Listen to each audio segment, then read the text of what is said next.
Arigato Frida, arigato everybody. Wherever you join us, whether here in Japan or watching around the world, welcome back. It's the final day of Pro League Season 10.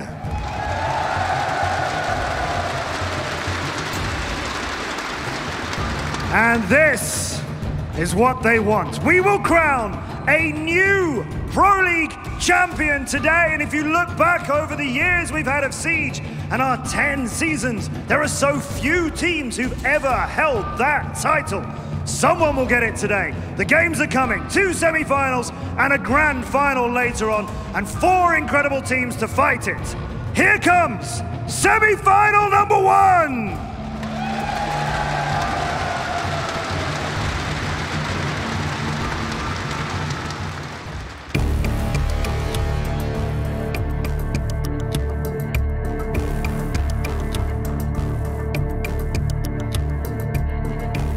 Coming to Japan will be the first time we are participating in the global finals.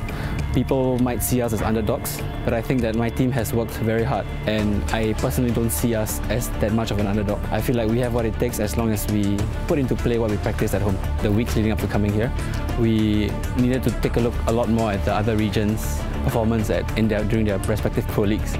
To be honest, the reason we didn't do that earlier was because we didn't really expect to be able to win in APAC, but we did. And then, yeah, it's just a lot of VOD watching, a lot of preparation, mostly mental, and I feel like we were ready to go.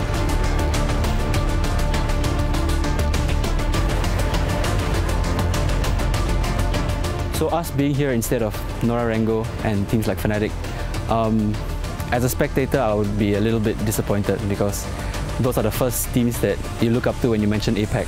So I'm a bit disappointed that Norarengo wouldn't be playing at this event. However, as a team leader and looking at how much my team has wanted this for the past few years, I think that we deserve this chance, and we'll try our best not to disappoint the APAC region.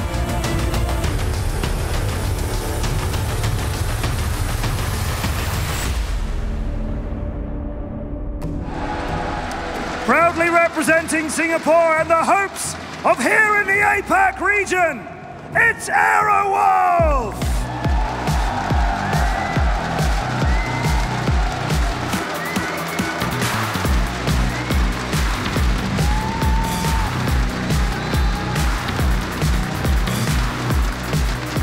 Giant killers yesterday, maybe Pro League champions today, Aerowolf!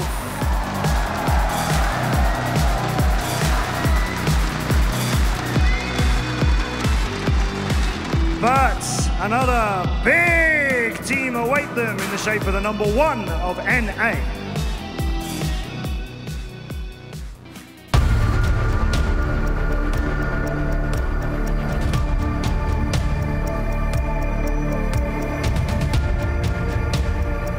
Our mindset coming from Rally, nothing really changed too much coming into Japan. We knew we were a better team than what we performed in Rally. So basically we just went home, did exactly what we normally do, and we dominated the NA second half of the season to get to Japan. And then just during boot camp, we just really focused on like what can we do to try to have a better LAN event, and try to play everything that we're doing for our online success, and then try to, you know, replicate that for Japan. Our goal is always going to be to win, and that's the only thing that we do want.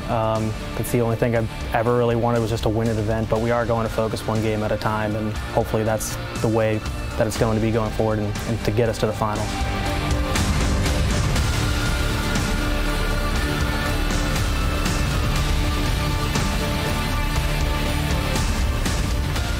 Everyone is extremely friendly here in Japan. That's the biggest thing I noticed, and everything is clean, everything is honestly been amazing. I can see myself coming back for sure.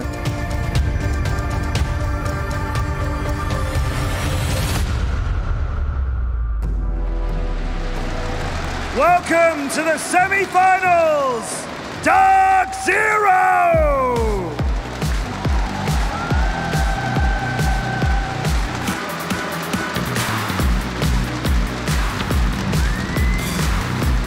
#1 seed out of NA, so much hope riding on NA. in the hands of DarkZero!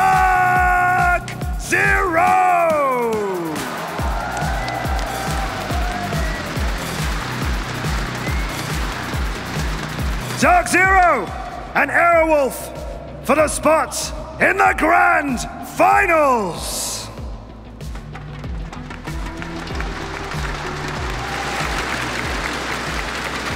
Thank you very much, Matt, and here we are. Thank you very much to Japan for being with us throughout this first day and starting off our second one. Arigatou gozaimashita. Let's get the show on the road. Game number 1, and DarkZero are number 1 coming from North America. They're in the semifinals, and they're gonna play against Aerowolf, who has so much history in trying to get to the stage, and now they're in the semis on their first try. I mean, it is a bit of a Cinderella story, and if Aerowolf goes to win and get to the final, even if they take it eventually, that would be one of the best stories we've seen in Siege so far. There is a lot of excitement for both of these teams, but I've got to say there's also a lot of pressure, and that falls mostly onto the shoulders of DarkZero. They've been number 1 North America by a landslide. They did take down FaZe, who were a weakened FaZe in the first quarterfinal, so we're yet to see a serious LAN performance from DarkZero. In Raleigh, they said, we know that we are better than this, and now it's their chance to prove it. Yeah, so they set really high expectations for themselves here, because first off, they have to outperform what they did in Raleigh, and they don't really know what they're up against. This isn't the team they're used to playing against. They have very little they can pull from yesterday. We're most likely not going to see the same map lineup. I mean, I'd be surprised if we do. Aerowolf are on a vendetta right now. They've just had their revenge on Fnatic, Nor, Rango, Giants. DarkZero's up next. Yeah, and you talked about Allied Esports Minor yesterday, and it's like, yeah, this is the revenge of it, right? And it was a close game. It was an 8-6. DarkZero only won that in overtime.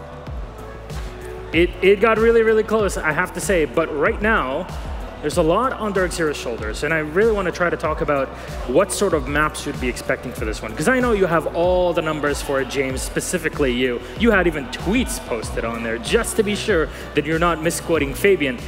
So please, go away. I would not want to misquote Fabian. I got some more quotes up here, actually, which I'm going to dig into right before I jump into maps. Karzeka said in an interview that he thinks Aerowolf has been the 2nd best team in APAC for years, and yet they've never made it to a global LAN event because it's a single elimination bracket. In APAC, they could verse the best team in the quarterfinal and lose out, which they have done several times. I mean, in theory, we have that in many tournaments where you could be the 2nd best team and never ever make it out of the first round, right? That's true. Because if you get beat by the best team in first round, well, then you never get to actually get up there and shine. So my question is Giants the 2nd best team at this event?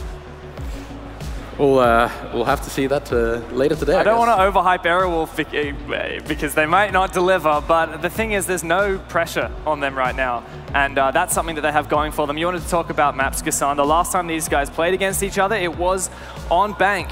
And Aerowolf, it's been a really good map for them for a long time, but they did lose it to Wildcard and Cyclops at the 2 most recent APAC LANs that they've been to. You'll be playing Bank against DarkZero in that situation, and this is a team that ever since the Flipside days were always crazy on the map. And we saw some performance from them yesterday, a little bit of an unorthodox setup on some of the bomb sites. Like, the 2 teams stack up quite well on pick and bans with operators, right? They're both the Mirror Echo default ban, so I think it's going to come down to who takes a chance here and who has something to throw the other team off, because we saw DarkZero continuously change their attack every single time. It's so hard to prep against that. Yeah, and this is something that might go into Aerowolf's advantage. I mean, they're coming in, DarkZero, they can prepare as much as they want, but they're very limited. They're limited to, as you said, usually it's just the APAC finals, those few games that you have there, and even the seeding match at the end. It matters, but does it really in the grand scheme of things? And you have that first game and the first play day. There's not a ton to work with. And another thing for Aerowolf in terms of how much strategies they've revealed over the season, they do play a normal round robin in their local Southeast Asia region, but Southeast Asia is very top-heavy. There are 2 very strong teams, and while Aerowolf did drop some maps to teams other than Xavier, who's the next best team in Southeast Asia, they really did have the opportunity to hide some of their main strategies. They didn't have to use their full map pool, and that's why we have some maps, especially Villa, where Aerowolf actually don't have that many VODs. Villa is a map that I definitely want to be looking out for in this ban phase, hopefully as our 3rd map, because it's a map that both of these teams have banned a lot, and I think that's a really exciting place to go for a LAN final. And I think one point I have to say, after seeing how Aerowolf played the Cafe against Giants yesterday, would it be something that would surprise Aerowolf should it get picked? Because it's still a 7-map pool. 2 maps are going to be banned. Cafe's never been a good map for Aerowolf. It's been the cursed map for them, and even my stats don't say that it's that great. DarkZero, on the other hand, not amazing, but still a positive rating overall. We could see there, but I mean, APAC at this event on Cafe has been surprising me every time. I mean, call up Wildcard. Look at their performance. I mean, it's the Thatcher Jaeger band, let's be fair. Alex, I swear to you right now, for the last 2 games, Alex was sitting here and was like, so excited. So excited. Thatcher Jaeger band, Thatcher Jaeger band. And it happened in those 2 maps. It happened twice. I'm shook. Great. If we're spending too much time with NA players, Alex. Apparently. I mean, in terms of operator bans, there's a lot of options here. You could go for something like that. DarkZero, last time they played Aero, they banned the Montaigne, which is something that both of these teams are famous for. Yeah. I kind of want to see all the shields left in there just to see who can shield better, Mint or Lunar Metal. That's why I want to see Villa so bad. I want to see just a fight of shields in the long hallway. Either Luna or Mint on shield. Let's just have them run shields for a full map. Yeah, I really hope we end up on Villa. Yeah, last time we saw like a Monty versus a Clash just standing in the doorway and trying to look at one another. Death like, stare. Yeah. I think that was on Coastline or something where we just stood against one another like, what do I do now? Something's got to give, right? And it becomes a bit complicated because you can't really Sophia the Clash because then the Monty unextends. So there's actually kind of a lot of detail in how you play that out correctly. Since you were mentioning the Clash, one player I really want to highlight in Clash play outside of the 2 teams that we have here is Fox. Fox on Reciprocity actually played a very, very effective Clash. A lot of times you're not expecting Clash to get kills overall, and especially with the SPSMG, but when you're able to kind of maneuver around as a turtle, basically, and get kills off of it, it's a very impressive sight. Depending on how much you've practiced against it, Clash can be a really, really difficult operator to, like, you need to set up a lot of stuff on the attacking side to not get completely smushed by it, and you can't get as much ground as you otherwise would, and you can retake on defense for a change. Something that we talked about yesterday in the wildcard versus Na'Vi match, when Na'Vi had to attack Penthouse, that's not a normal bomb site they're used to attacking. Clash, Montaigne, these are operators that you don't see every team use. They're not meta at the moment. We do have specific teams who are really good at playing them, and that means in DarkZero's case, for example, they need a lot of practice to play against that Clash and that monster that we know Aerowolf are so good with, and maybe they haven't necessarily had that practice within North America. I think if I'm Aerowolf, I'm looking at maybe banning a Maestro instead of the Mirror Echo. Shake it up a little bit, get hot and cold off that. Yeah. That was terrifying yesterday, especially on Bank. They did get rid of the Maestro in their first map yesterday on Cafe against Giants, but I think later on they decided to ban the Echo instead just because Giants are so damn good with Echo. So I reckon, I agree with you on that one. Get rid of the Maestro, leave Echo in, let the first map gauge how good DarkZero is with the Echo, and maybe you can afford to leave it in the later maps. And that is a very good point. A lot of you watching at home, it's difficult to kind of understand how a best-of-3 rolls. Like, if you lose a map, you still can come back. You can try things on the first map if it's not your best, and playing around with operator bans to make sure you can gauge your opponents is something both will have to do. They faced off against one another, but that was once, and it was so long ago that at this point it's kind of a different metagame. I mean, we've heard plenty of players say it's not a sprint, it's a marathon. Exactly. That especially goes for the first map. It's okay to take some chances. It's okay to lose the first map to try and figure out exactly what you can do in the upcoming ones. I'm not going to say anything about losing maps because Flynn kept roasting me yesterday about the wild card on Cafe, so I can't make any statements like that again. I'm just going to shut up. Everyone wants it. You're having so much fun. That's all that matters. But we're going to take a look at our rosters here, starting off with Aerowolf. A reminder for everybody that is watching them for the first time, maybe you should be watching them a lot more in APAC. There's Hysterics, Lunar Metal, Speakeasy, Ysera, and Mentalist. And one thing that is always going to stick with me is the question mark. Mentalist announced on Twitter just 2 days ago that this is his last event with the team. It's very difficult to have an esports career in Singapore. There are a lot of different factors that affect that, from the culture to studying to national service. And Mental, it's been a decision that he has to stop playing after this event. So is this his last game? It might not be. I'm pretty sure you want to get all the games in. If it's your last tournament, then go to the finals. I think you've done pretty well so far. You've banked up a decent chunk of cash. As you said yesterday, prize pool for this season plus online is $616,000 US. That's quite a bit. It's like 3 billion Australian dollars converted. So, James, you of all people should know that. But Aerowolf's opponents, DarkZero, of course, are top seed from North America. Big favorites to take this entire tournament. This might be their chance. Ages ago, we'll put that team up on the board for you, and we'll run through the roster in just a moment. There we go. It's Hyper, BC, Mint, Hot and Cold, and Nyx. Hot and Cold, he's always hot, and he's very cold outside of the game. Inside of it, man, the mat is popping 24/7. One thing to notice here is they all have positive ratings. Every single player. Hyper had a little bit of stress yesterday.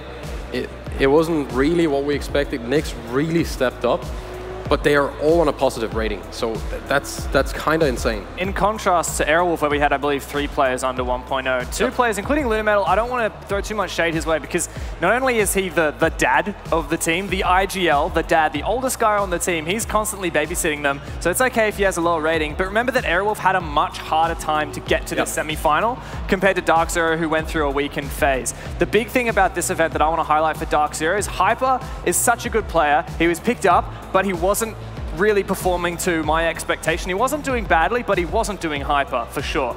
All right, well, we'll talk about that in just a moment. We'll resume in a second as we have our map bans coming on up. We'll put those and start running through them as we discussed which maps we might be expecting, some of the strategies. Again, this is a best of 3 series. It goes with our 7-map pool. 2 bans, 2 picks, and then 2 bans with our decider.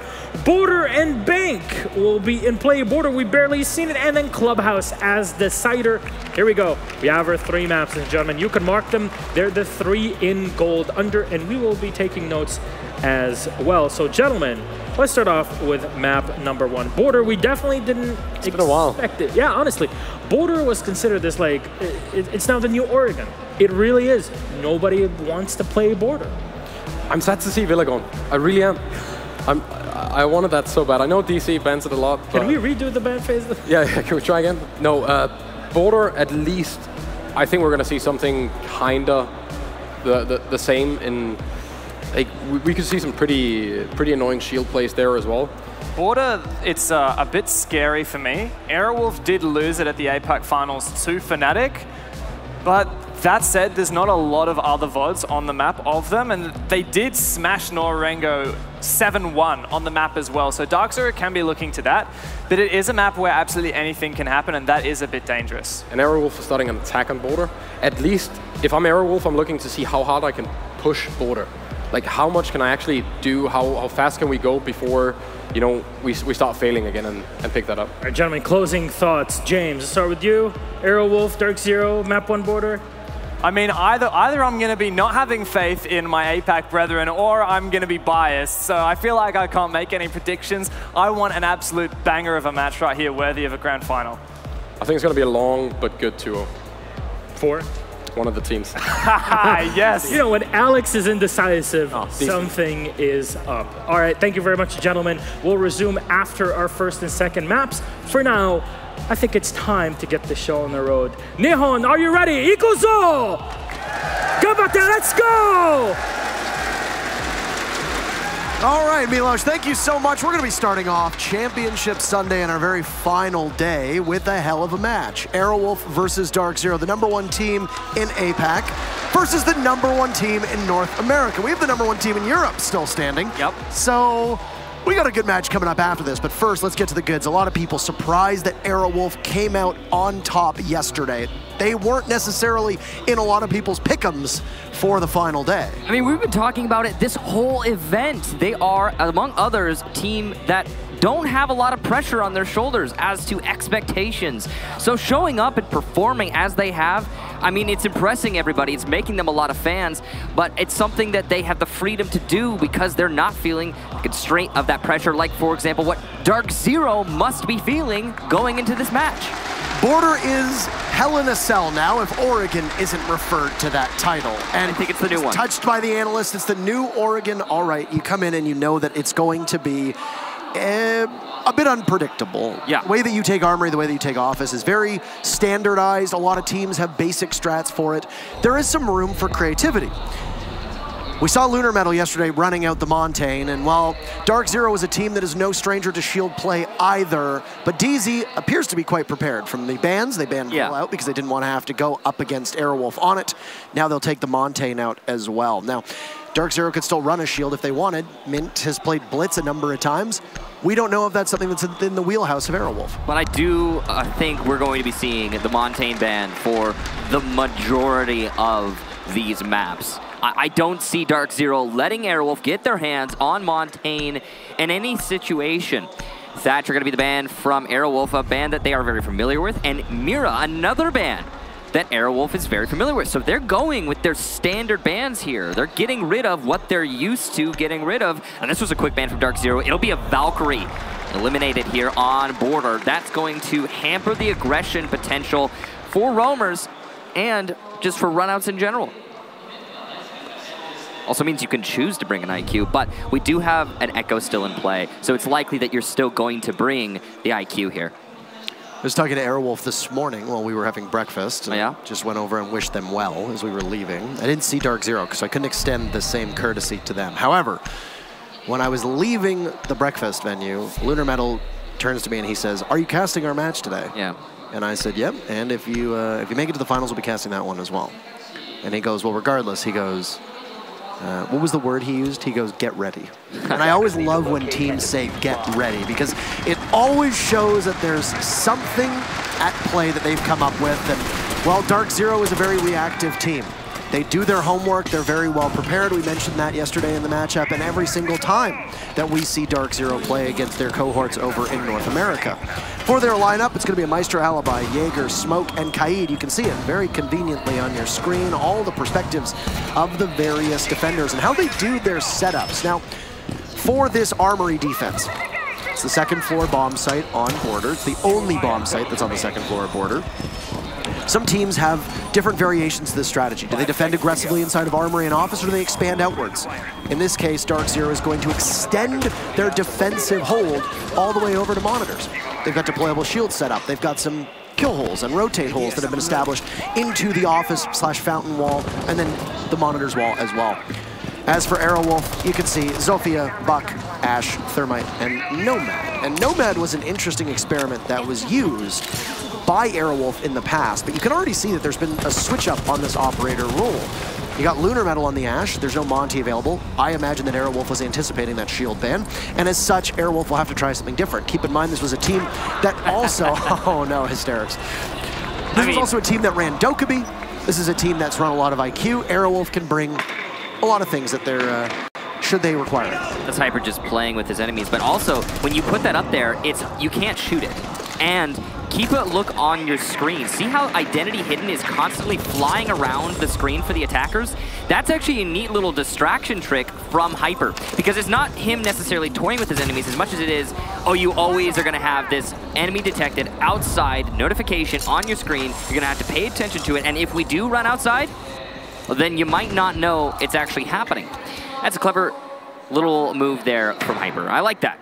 And we'll see if it actually benefits DarkZero in this one.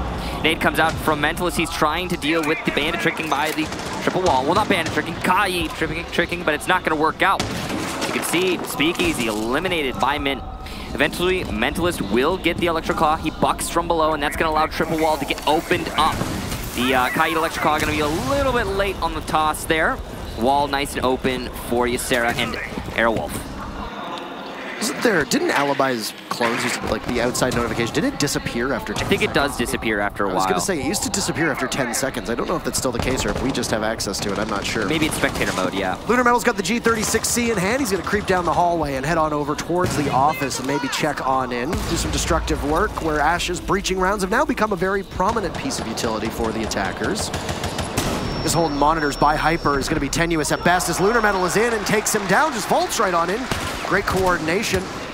He'll have to watch out for the Alibi decoy clone that's right in front of him. They've got control of monitors, Aerowolf that is, and they can continue to now push on over towards the rest of the site.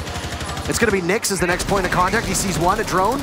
He manages to gun it down, but then continues to move on over, but he gets traded out by Mentalist. He will not find a way back into the office at all. So DarkZero finds themselves down a man with 20 seconds to go, but they have full control with 3 anchors still remaining on site. And all the perfectly positioned to take the Zophie out. Hysterics doesn't know somebody's playing there. Mint lights one up, but he gets traded out, possibly by the Buck. There's Mentalist. Will BC be able to do any work? Takes out Lunar Metal, immediately pivots. Ysera and Mentalist are full HP. Do they have control of B or not? They need to go for a defuse. Where's Ysera? Inside of sight? No, 1 second left, getting the diffuser down. Up pushing is Hot and Cold. Mentalist will be the one who needs to hold his teammate in place. Ysera will manage to get it off, but Hot and Cold guns him down. Mentalist is there, but Hot and Cold saves the day. Another clutch from Hot and Cold, and DZ will steal away the first round right from under the noses of Aerowolf and take it with a successful defuse from HNC. Parker, I got a feeling like this match is going to be just as close as the one we saw with Aerowolf yesterday. That was pretty exciting, and so far we've gotten some really awesome fights coming from both of these squads. DZ not backing down in that round, despite the fact that Aerowolf had an amazing set of early kills. They managed to clear out the office, opening up that triple wall, and they wasted almost no time. Props to Aerowolf for that. A lot of teams will get caught up on the triple wall with the Electric Claws. Whoa! That shot from Mint. You got knocked on your ass there. That's impressive. I believe The Rock says you put boots to asses. That's a whoa. We've just been seeing nothing but insane shots, so I'm going to continue with what's actually happened strategically in that round. We saw a clear into office and then followed up by a clear into CCTV. Both of those managed to get Aerowolf some kills, but then DarkZero, the anchors, doing so much work in that round, and that managed to salvage it for DZ. Big props there to Hot and Cold in particular. He had a pretty fantastic individual performance, anchoring by Armory, but managing to deny the round over in Archives. Now, DarkZero are going to be going to ventilation, so far we've had the same exact site lineup that we almost always see on Border. When my colleagues were saying Hell in a Cell to use to describe this map. I believe that was me. That was you and Zeronica, I want to say. I mean, I am also your colleague. Yes. Yes. We're all, yes. Yes. When that was being talked about, basically what they mean is this. This map is so fleshed out and predictable that you see almost the same sites, you see a lot of the same strategies employed by both the attackers and defenders, and it's because it's been really fleshed. Everybody knows this map. Everybody's practiced this map. Really, a lot of depth here has been explored, and you hit the bottom. This is a rush, Michael. Oh, no. They're going for broke, and Mint can't hit the shots with the TCG. Lunar Metal now exchanging some words, and now it's another kill for Aerowolf as they picked up 2 in 30 seconds. Heading on in, and DZ will need to weather the storm inside of the site. BC concussed for the time being. He's got too many angles that he needs to watch. Doesn't have a shotgun in hand. It's the MP5 on mute. A frag grenade will go, will not connect from Aerowolf. You'll have to reposition the Yokais.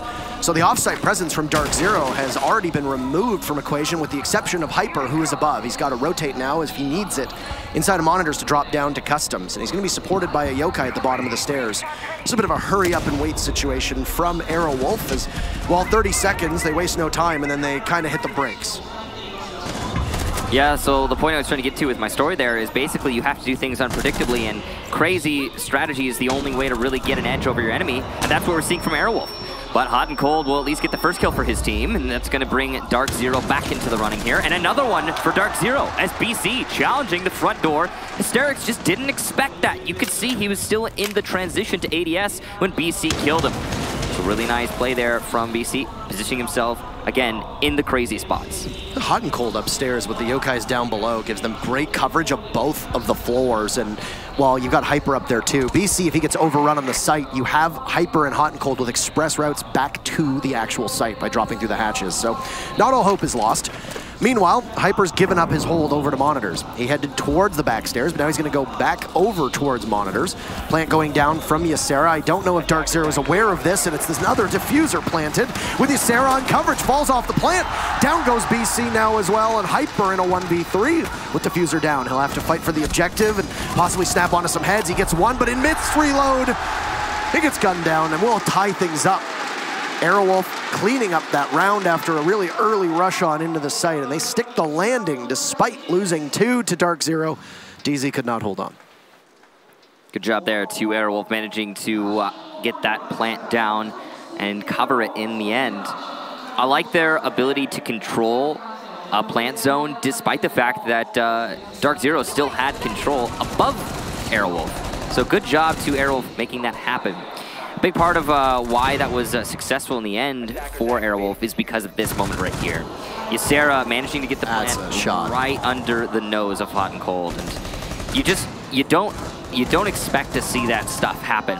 You gotta imagine those yokai drones had been cleared out, so that's probably not much of a factor. But the plant directly below, that's rough for DarkZero. Gonna have to correct that mistake. They move forward here. They'll be going to ventilation yet again. And, well, the strategy for DarkZero last time they were here was to extend themselves upstairs, hold above, delay, and then try to use that vertical control for site pressure. They used yokai drones to allow for more site pressure while they were roaming, but this time they're going to rotate the Echo into a Maestro. It's probably the right call. The IQ play on Aerowolf has been exceptional so far through this match. And letting IQ destroy your yokai drones without a care in the world is going to really strain your sight control.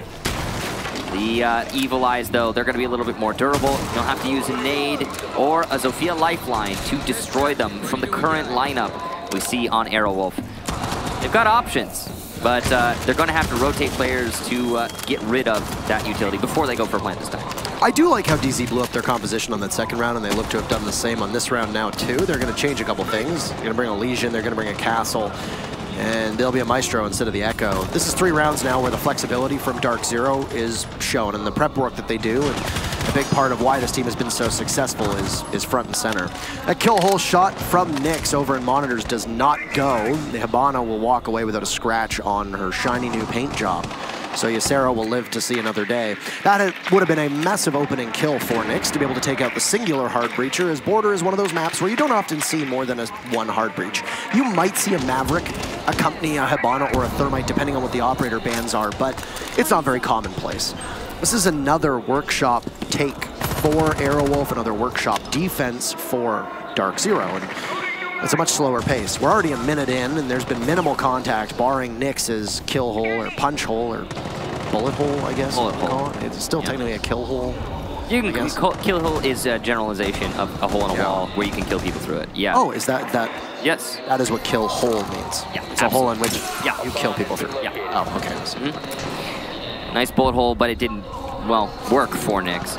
Speakeasy's going to be a really big player here for Aerowolf. You can see he's alone right now. He's trying to clear his way into monitors, CCTV, and he does, I believe, have Ysera there to support him on the other door by the break room. Yes, indeed, he does. But he's only just arrived. Ysera has only just arrived, so it's going to be a slower take here. And it actually gives time for the roamers in CCTV to fall back.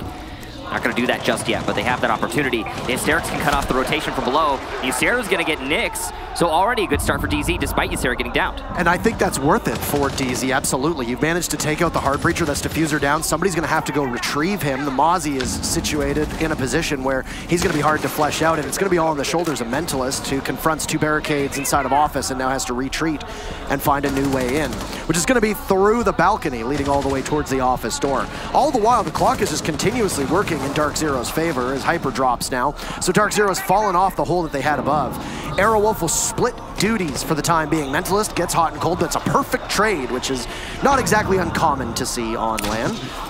Armory control is in favor for Aerowolf, but they've got 20 seconds left in this round. It's almost over, and DarkZero are in great position to be able to hold this off.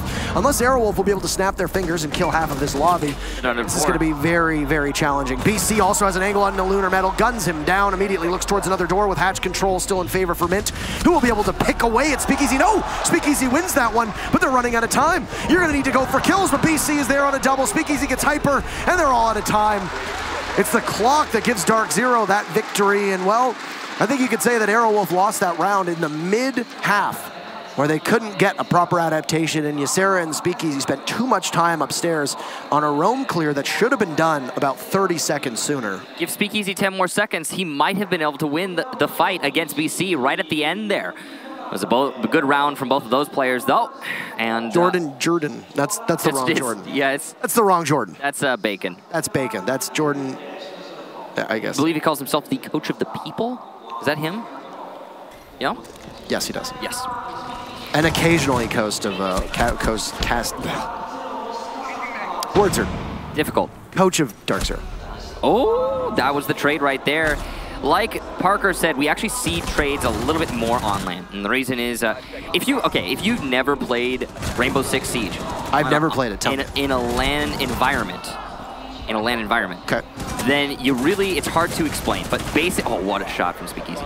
Basically, this game is so much more responsive, so much more, it just feels so right when you're playing it on LAN. You could talk to any one of the players here today, and they'll tell you the same story. You come off LAN, and then you go back to regular play with 30+ ping, and it just feels different. It feels almost wrong. So it's an experience and a half for all these players. They all enjoy that at the very least. But it does make for a situation where you'll have, trades happening. So given that this is going to be an armory take for Aerowolf, they have gone back to the exact same composition that they used in round number 1. I don't know why words are so hard today. Maybe it's because it's still so early. Yeah, I mean, we're just getting started. You know, when in doubt, just use jet lag. Yeah, jet lag. Anyway, so we're going to see almost the same thing as well from DarkZero, but one key change. Mint has gone off of the Kaid, and instead he's using the Bandit. Now, Bandit tricking on the office wall is going to be used very differently than Kaid. I don't think the Kaid was the right choice for Mint in that particular instance. And when I say that, I mean in order to keep the wall closed. Against an exothermic charge, Electric Claws are not fast enough to activate. X-Karos are slow, they're sluggish. By the time that you get the Electric Claw deployed from Kaid, you can stop those X-Karos from Hibana of going off. Can't really do the same thing with an exothermic charge. Bandit batteries are much better in that particular instance. Yeah. So you got to open up the wall. Now, this is DarkZero taking advantage of the fact that Aerowolf banned a Thatcher. So Aerowolf will likely have a way around it. It's Mentalist primarily, being below the actual wall. He shoots the battery, shoots the charges, whatever. You get the wall open now. If somebody from DarkZero is positioned down below, they could possibly get Mentalist, but so far it doesn't really seem like DZ is expending much to hunt the buck down. They've got to get rid of those Bandit batteries, no matter what the solution is. Hysterix has actually positioned himself somewhere that his enemy doesn't know about, but the shots will come out and miss until they don't. Nyx not seeing the tracers there from Hysterix, and he will die early, as will Hot and Cold. The setup here by the armory wall, absolutely terrible for DZ because they weren't aggressively holding anything. And there's another for Hysterix. That's 3. He gets a third. How does he keep just pushing into DarkZero? Nobody there to stop him because nobody's trying to. Aerowolf now find themselves up 5-1 as Lunar Metal adds to the tally. BC, the last one alive on DZ, and he's gonna have to be a hero to bring this round home. They'll reposition over towards B and toss out a smoke, but this man is in a rock and a hard place. There's Zofia. Frag grenade sails out. Is it going to connect with BC? No, around the corner. How about a flawless round and a 4K from Hysterix as an exclamation point on that one? Well, it's what we certainly got, and wow, I mean, props to Hysterix, but what was going on with that setup from DarkZero? They had three people in monitors? 2 people in monitors? They had 2 people in monitors, 1 player holding an aggressive angle on the armory wall that was open, soft, and not one of those players was watching the west balcony of all places, which is exactly where Hysterix came from. He came up that west balcony, positioned himself between all of these different players on DZ, and killed all 3 of them. Not a single one of them tried to actually fight him directly. It was an odd exchange there for DarkZero. You really got to question that one. I'm guessing that they got their communication lines crossed up, and, well, I don't think that will happen again, but every single round in a match like this really does matter. See Hot and Cold trying to set up an Evil Eye. A really nice one here.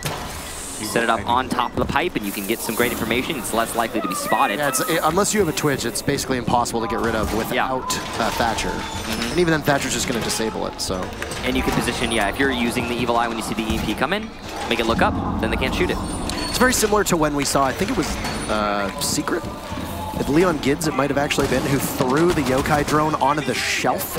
Yeah, I remember. Top of the lockers over by the corner of Armory, and everybody's like, you can do that? And then you can't shoot it with IQ. Because it's in a... protected. It's the same as when you're on Clubhouse and you throw a yokai up onto like the ventilation rack that goes, like ventilation tubing that goes up in church. Just nice little cheeky angles, and I know that we're gonna be seeing that cam in ranked 100%. Oh, without a doubt. Do you see that right there? We actually saw the Jaeger put some barbed wire on the west balcony, and early on, Hot and Cold is going to get a pick there onto Lunar Metal. So the Ash gone, your primary fragger. That's a common spot as well. I think it was NVK or Kanto popularized that spot way back. I think it was Kanto Ricchetti against NVK, if I remember, back at the Sao Paulo land. It's pretty far, yeah. It's very far back, and I remember he shot through that window and threw a bit of the drywall and got a kill on it. People were like, oh, wait, I forgot that existed. And everyone pre-fires it now. Yeah, now everybody pre-fires it because you're very likely to catch somebody rotating inside of office. And this way, it went the other way. In this case, yeah, Hot and Cold opens up the window and he sees Lunar Metal. Now, Lunar Metal wasn't exactly integral in the last round, but at the same time, he and Zofia are going to be crucial for getting those Evil Eye cams. I don't know what Nyx is doing. He gets spotted, and Ysera's there to capitalize on it. This is the second round in a row where Nyx has just given his life away, and Nyx is going to need to sort that out at some point because he was too good yesterday to be not just your opening death, but not providing to a round. Nyx is a very strong player. He went +8 yesterday. He was responsible for most of the opening duels from DarkZero. He needs to be playing a little bit tighter than he has been over the last couple rounds. Yeah, Nyx needs to definitely work out whatever's causing him problems. Right now, it is even though. So as much as Aerowolf managed to get that pick for basically nothing, there hasn't been a landslide here. Now that was a nice angle being held there by the attacker through small office to metal, but it's actually not going to get anything just yet. It's going to be really challenging because Aerowolf has opened up a small hole into the small office, but they're going to need to focus on the bandit tricking that Hyper is doing on the wall. And you can't really do that because if you want to push on in, you're very susceptible from getting attacked from office or even from metal detectors, especially when there's Mint now, who on the Clash will prevent anybody from walking through that door. It'll slow them down in the process, and you got Hyper behind him. That's very scary. And somehow Hyper loses. I don't know how he walks away with that one, with Hysterics managing to outduel Hyper for the time being. They'll have to pick him up with 40 seconds, and it'll be BC in order to get him, not the BBC, not the media station. So you get the Clash back in position. Hyper is back up. He could have gotten the wall. Mint and BC have both lost a little bit of HP in the process. Another Toxic Canister is going to go out, and that will deny entry. With Hot and Cold playing over by Fountain, gives his position away, but he gets Ysera in the process. That's perfect. Diffuser is down and lost. I think you could call it on an island at this point. With Hot and Cold and BC playing Fountain tight, and a crossfire established that will almost assuredly get the buck when he peeks on out. But somehow Mentalist walks away with that. Hysterics down, and then the buck comes on in. It's another for Hot and Cold, who manages to see the back of Speakeasy. Can't light him up. There's no time left. It doesn't matter if Speakeasy gets killed yet again. Another round, one on time from DarkZero, and they have been very frustrating to play against for Aerowolf, as that's 2 rounds now where Aerowolf have just not had the wherewithal to clear and push the way that Aerowolf is used to. This is playing out exactly as I envisioned it. We saw in the last match yesterday, it was Giants versus Aerowolf, and Giants leaned into the fights that Aerowolf were putting up. Giants were like, oh, you want to tussle? We'll tussle. And you got a lot of, that was clean. Good night. You got a lot of just pushes from Giants, putting themselves in dangerous positions. Oh no, Hysterics. The sad part is that he couldn't finish that. Yeah, he was so close. It was very, very close. He probably could have re-engaged, but he was a little slow and... Yeah, but you notice what's happening from DarkZero is they're not really playing into Aerowolf's game. They're just holding the site here. They're playing their own game. They're playing their game. Aerowolf, so far, with what we see oftentimes, though, to be completely honest, you see this an awful lot. Aerowolf is currently playing DarkZero's game. The defense is setting the tempo, which doesn't always happen. They've tried to avoid it. They've tried to avoid it. We saw that rush one time. And I mean, it worked, though. Yeah. So when Aerowolf plays their own game, it goes well, but I mean, I think at a very basic level, you can kind of say, well, of course, when a team plays their own game, they win. Thank you for your contribution. I know. Yes, but the thing is, and the reason we bring this up, is because it's so frequent that a team will start playing their opponent's game when they start losing. They'll be like, oh, things aren't working out. Well, let's try and adapt. They're playing more structured. Let's try and play more structured. Well, DarkZero is a very structured team. They're a very calculating team, and I think that yeah, Aerowolf need to keep doing their thing. They need to keep doing what worked for them against Giants yesterday. Now, one thing that I want to note here, that we've been keeping track of, or at least I've been keeping track of, kind of reformed how I take notes. Aerowolf has the 4 final rounds that we've played, all, rounds 2, 3, 4, 5. Aerowolf has the opening pick in every single one of those rounds. They've only won 2 of them. DarkZero has managed to translate being down 4v5 into a victory half of the time. That is an exceptionally good statistic for DarkZero, and it shows 2 things to me. Number one, first and foremost, is, as we put it, DarkZero is not wavering. They are playing their own game. Even when they are down on numbers, they stick to the system that they have, and it works very effectively. But number 2, in the Giants matchup yesterday against Aerowolf, we were critical of both teams for not being the best at droning. They just simply were not well coordinated, and they were giving away entry kills, either on attack or defense, because they didn't seem to know where their opponents were. They can rectify that issue just by droning better. Aerowolf is still showing that same vulnerability. They are still having issues being able to translate. We got a kill, let's continue to keep that ball rolling. The trend will break, and DarkZero will get the opening kill on round number 6, so a good duel as Lunar Metal falls. For the 2nd round in a row, it's Lunar Metal being the opening death. This angle here that Nyx is using is very strong. It's hard to challenge as an attacker, and he can immediately put himself into cover by just hitting the movement key to his right for a second. But the nade might be able to counter it if Mentalist places it correctly. He's actually currently going for that Bandit battery. He's going to get it. That could allow the wall to get opened up, and it will. Xcaro starts detonating on the fountain wall. And that's going to be a long angle that will be used to try and fight these 3 players roaming upstairs. They're going to fall back, though. This is, of course, a Teller's defense. Once you get control of the office, it's extremely powerful as an attacker because you can then start opening up from above. The last person upstairs that I can see there to try and stop the attack is going to be Hot and Cold and Mint. You got 2 here. That's a decent array between these 2, and the way that they're set up, they can refrag each other. That's going to be really important when Aerowolf try to actually push in here.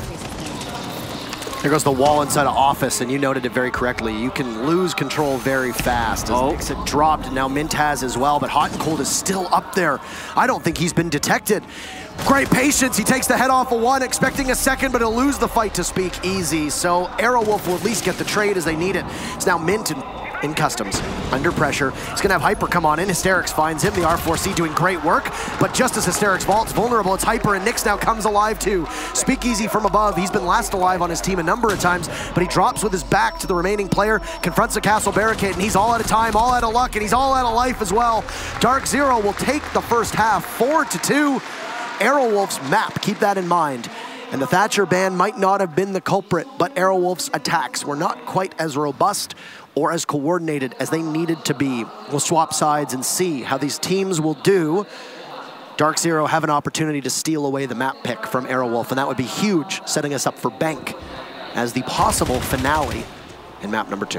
The thing that I'm noticing here is just how patient not only the team DarkZero, but how patient every player on DarkZero is with their movements, with their positioning. You could see there's a lot of pre-aiming going on. There's a lot of just basic mechanical stuff that's not being skipped over. I ask you, how many players do you think actually have such a refined play style that they're never skipping over their pre-aims? They're never skipping over an angle in Rainbow Six Siege. There are so many things to check.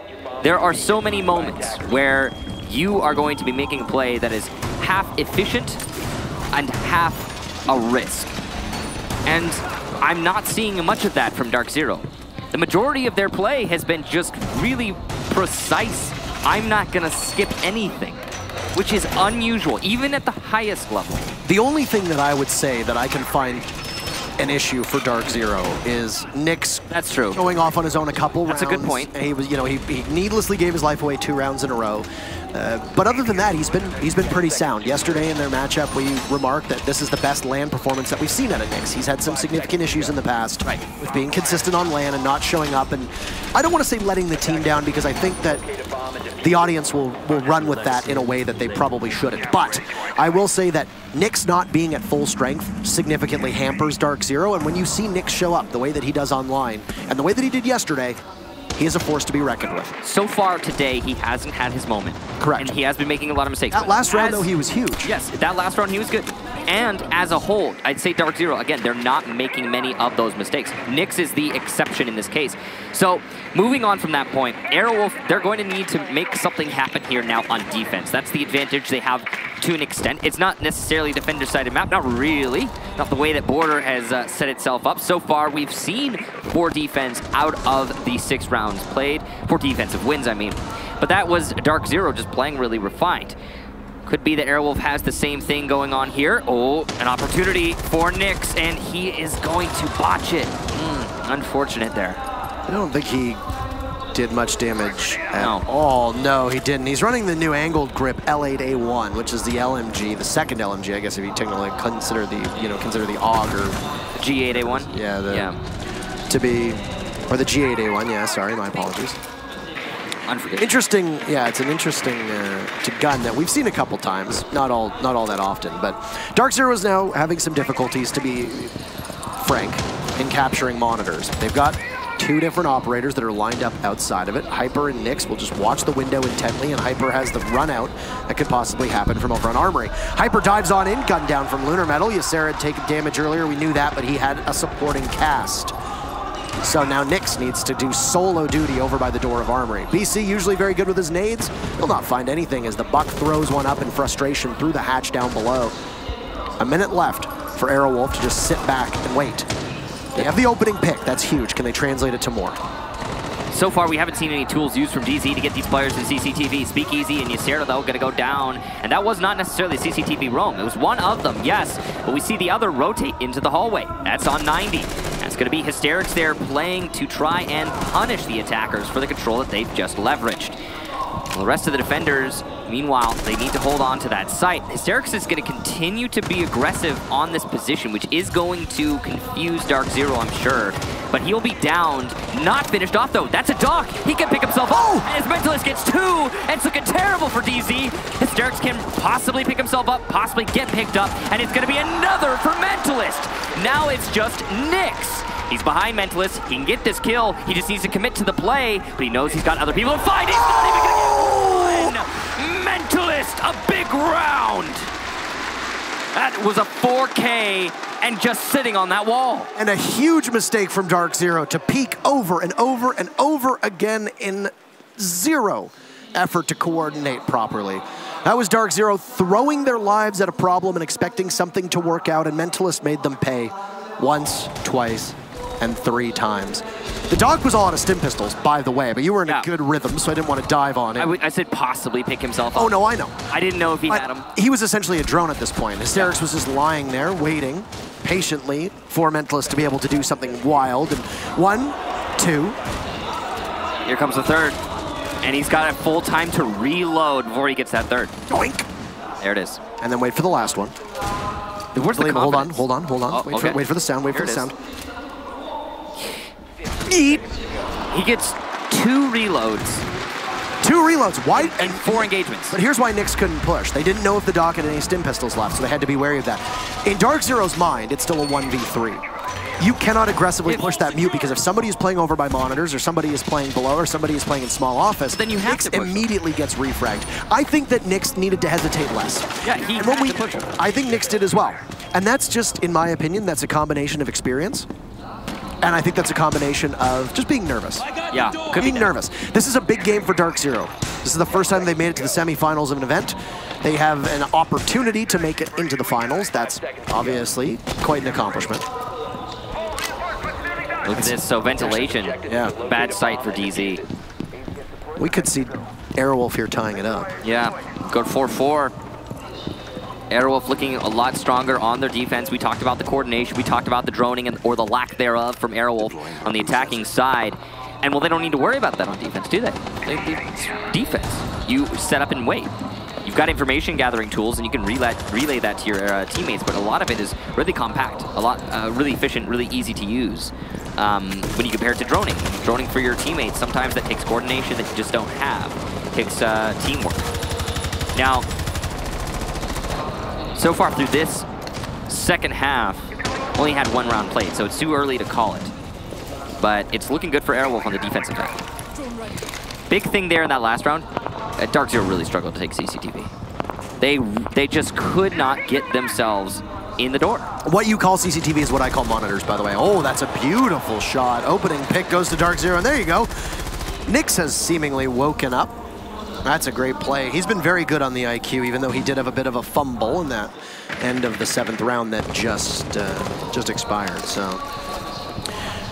you got to clear the 2nd floor first and foremost, and you're going to hear Mozzie playing on the stairs as Hyper gets pushed into action. He takes out a castle barricade for his troubles, as Zofia will do, and well, 2 people from DZ are positioned up top of what was the site from the previous round, but there's one down below. Hyper gets thwarted by a C4, and now Nyx is there, but BC refrags onto Ysera. So at least the teams will trade off a body, even though it's a different player for both. Aerowolf have lost their Jaeger and their castles. They've still got utility in hand, but Hysterix doesn't have a Nitro cell. Mentalist doesn't have a Nitro cell. Lunar Metal may, but that's a question mark. He still has the cardiac sensor, so it's an advantage for DarkZero, assuredly. They haven't really struggled too much with time, but they got a minute to go. All they've lost is Hyper Zofia, and now Mint has the Pulse of Lunar Metal on drone. Mint can drop at any point and go after the Pulse. This is a good position for DarkZero to find themselves in. All they need to do is translate it into the site take. They've got 40 seconds to do so. No need to rush here. Nyx try to cut off rotation by the front door. That's an important position to cut off rotation because it's a fallback spot. The Lunar Metal does get a C4 onto Mint. Hot and Cold has worked his way into the site, and he's going to actually try to plant right here. There's no one to try and stop him, especially considering BC's covering from above. And he will be successful in that cover, at least for now, as will Nyx. It's looking great. Off the plant, though. Mentalist could clutch this, but he's not going to take any risks. There's the rush here from Mentalist, and Hot and Cold has actually repositioned his plant spot while Mentalist goes into deny, but the shot doesn't land enough to kill. And DarkZero will take the round. Nice try for Mentalist. Extraordinary coverage from DarkZero that we saw. BC was up top. He had the 2 angles that were not seen by Nyx, and Hot and Cold would be able to hear anybody coming. Barring a miracle where Mentalist, who didn't have a C4, or any teammate that had a C4, we said that Lunar Metal had used his right before he expired. Barring a C4 or a gorgeous once-in-a-lifetime shot from Mentalist, you need to take BC out of action and then push Hot and Cold. But the thing is that you know that the moment that BC dies, Hot and Cold is getting off of that plant because there's still 20 seconds left. And Hot and Cold is either pulling out the bearing or just using the Type 89 and engaging in a 1v1 against the Mozzie. Now that super shorty is lethal at such close range. But Mentalist missed, and there's really not much you can do. Even if Mentalist had gotten the frag onto Hot and Cold, he wasn't really getting into that situation alive. So, DarkZero takes a greater lead. The gap had closed as Aerowolf had won the previous round. Now DarkZero regains that 2-round buffer, and with it they will take a tactical timeout. I like this tactical timeout timing from DarkZero, where they do it after a win instead of after a loss. They let themselves recover, and then they build the momentum with the tactical timeout to really hammer home their victorious streak. I mean, let's say you get that 1 round, right? DarkZero find themselves right now 5-3 their favor. You get that victorious round, put yourself in this position, you take a tactical timeout when your enemy's not expecting it, and you can formulate a well thought out, well-constructed strategy that you've already practiced, and you're just you're gonna put it into play immediately after your win. You can scale that into another round win and match point in this scenario. But we have transitioned now into a technical pause. So it was a tech issue. It's not. Well, it started as a tactical. DarkZero did not choose to go to a pause. This is one that is outside of their control or outside of Aerowolf's control. It's a technical pause, which means DarkZero used a tactical, then it became technical. Oh, so they... Oh, yeah, okay. So DarkZero chose... DarkZero sabotaged some PCs in that case. They took their pause and then sabotaged their PC to extend. Kicked their computer. Yes. No, but... Oh no, somebody has poured an entire bottle of water on my PC. I guess we have to go to a longer pause. Oh no. Oh no. But jokes aside, yeah. I like the timing from DarkZero, and yeah, it's extended into a tactical pause, which means I guess both teams are going to have an abundance of time to start thinking about what they're going to want to do in the next round. Not sure exactly what the tech issue is, but it is one just, so we will wait. Now, Aerowolf have a good chance here on ventilation, at least considering the stats that we saw earlier. This is a site that DarkZero are not especially comfortable on historically, but in that last round, they looked really, really refined. It was a simple take. Take top 4 control, open up from above, turn it into pressure, pick off some roamers, maybe some anchors, cover from above, plant by the server stack. You've seen it before. I'm sure you'll see it again in Siege Comp until at least until Border's gone. And I like the way that DarkZero did it. We didn't see a whole lot of counter punches being thrown from Aerowolf is the scary thing. We didn't see anyone actually in a position to control the site. They got isolated really easily. And when you get into that position, what I'm used to seeing from Aerowolf is, okay, we're in that position, let's retake top floor. And there would maybe 2 people rush up metal stairs. But we didn't see anything like that. Yeah. This is some of the best play that we've seen at a DarkZero, I would say, on LAN. Extreme patience. They're hitting their shots for the most part. No real significant mistakes, you know, with the exception of a couple individual mistakes that were made by players. But the team as a whole is not having a great degree of difficulty executing. They're not having difficulty, you know, keeping to their strategies. They're not getting too aggressive. The only real round where I think, you know, it kind of fell apart was when they peaked Mentalist over and over again. You could have maybe waited a little bit, but yeah, that's mine. That was a pretty big oversight. I think that was a big misstep, and I mean, it cost them the round. Let's not sugarcoat it. We would be on match point for them. It would be a 6-2 score line if they had a simply taken them. Let's keep in mind that you still had the Jaeger up as well, so it's not like it was all hope was lost for Aerowolf. There was added insurance had Mentalist gone down instead of that armory wall. Now, the technical timeout actually benefits Aerowolf quite a bit. This was a team that didn't have to commit a timeout, yet essentially got one. And they had a chance to sit for about 2, 3, or 4 minutes, not maybe break the momentum that DarkZero has, because this has been a very back and forth map, but at least establish what you need to do moving forward. See, I think DarkZero, because they keep taking timeouts after they win a round, I think DarkZero have something going on there that other teams are not used to, that they don't do. They're not worried about momentum. And we know, I don't think DarkZero is a momentum-based team, if we're going to describe teams as such. Yeah, I feel like we kind of we always say that. Yeah. But I don't think DarkZero is one of those. I think they're a calm, calculated type team. Emotions can get to them, but it has to be something pretty extreme to get to them, usually. And I think that because of that, going into this round, they're just going to have more time to have thought out their strategy. No matter what, if we're talking about benefits and a tactical timeout and then a technical timeout, if we're talking about benefits, it benefits both teams equally. Because it's just time to stop and think. It really, it comes down to how prepared you are to do just that, to use every second to your advantage.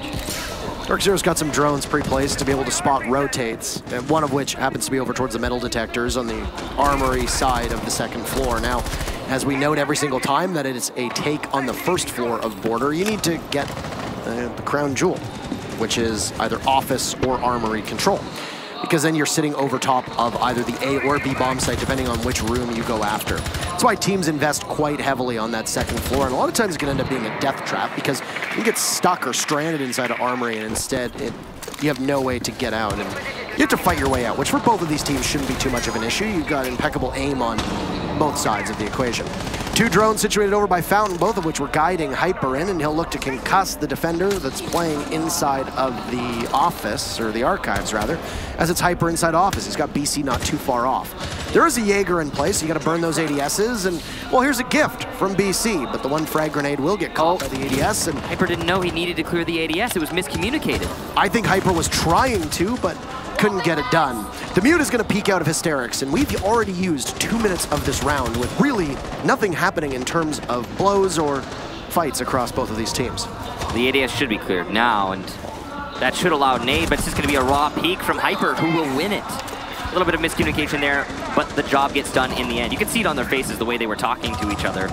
Now, we've got Archives control in favor of DarkZero, and they've managed to get 1 pick, but look at the damage they've managed to incur as they push in. Nyx will get another, and he won't get the second.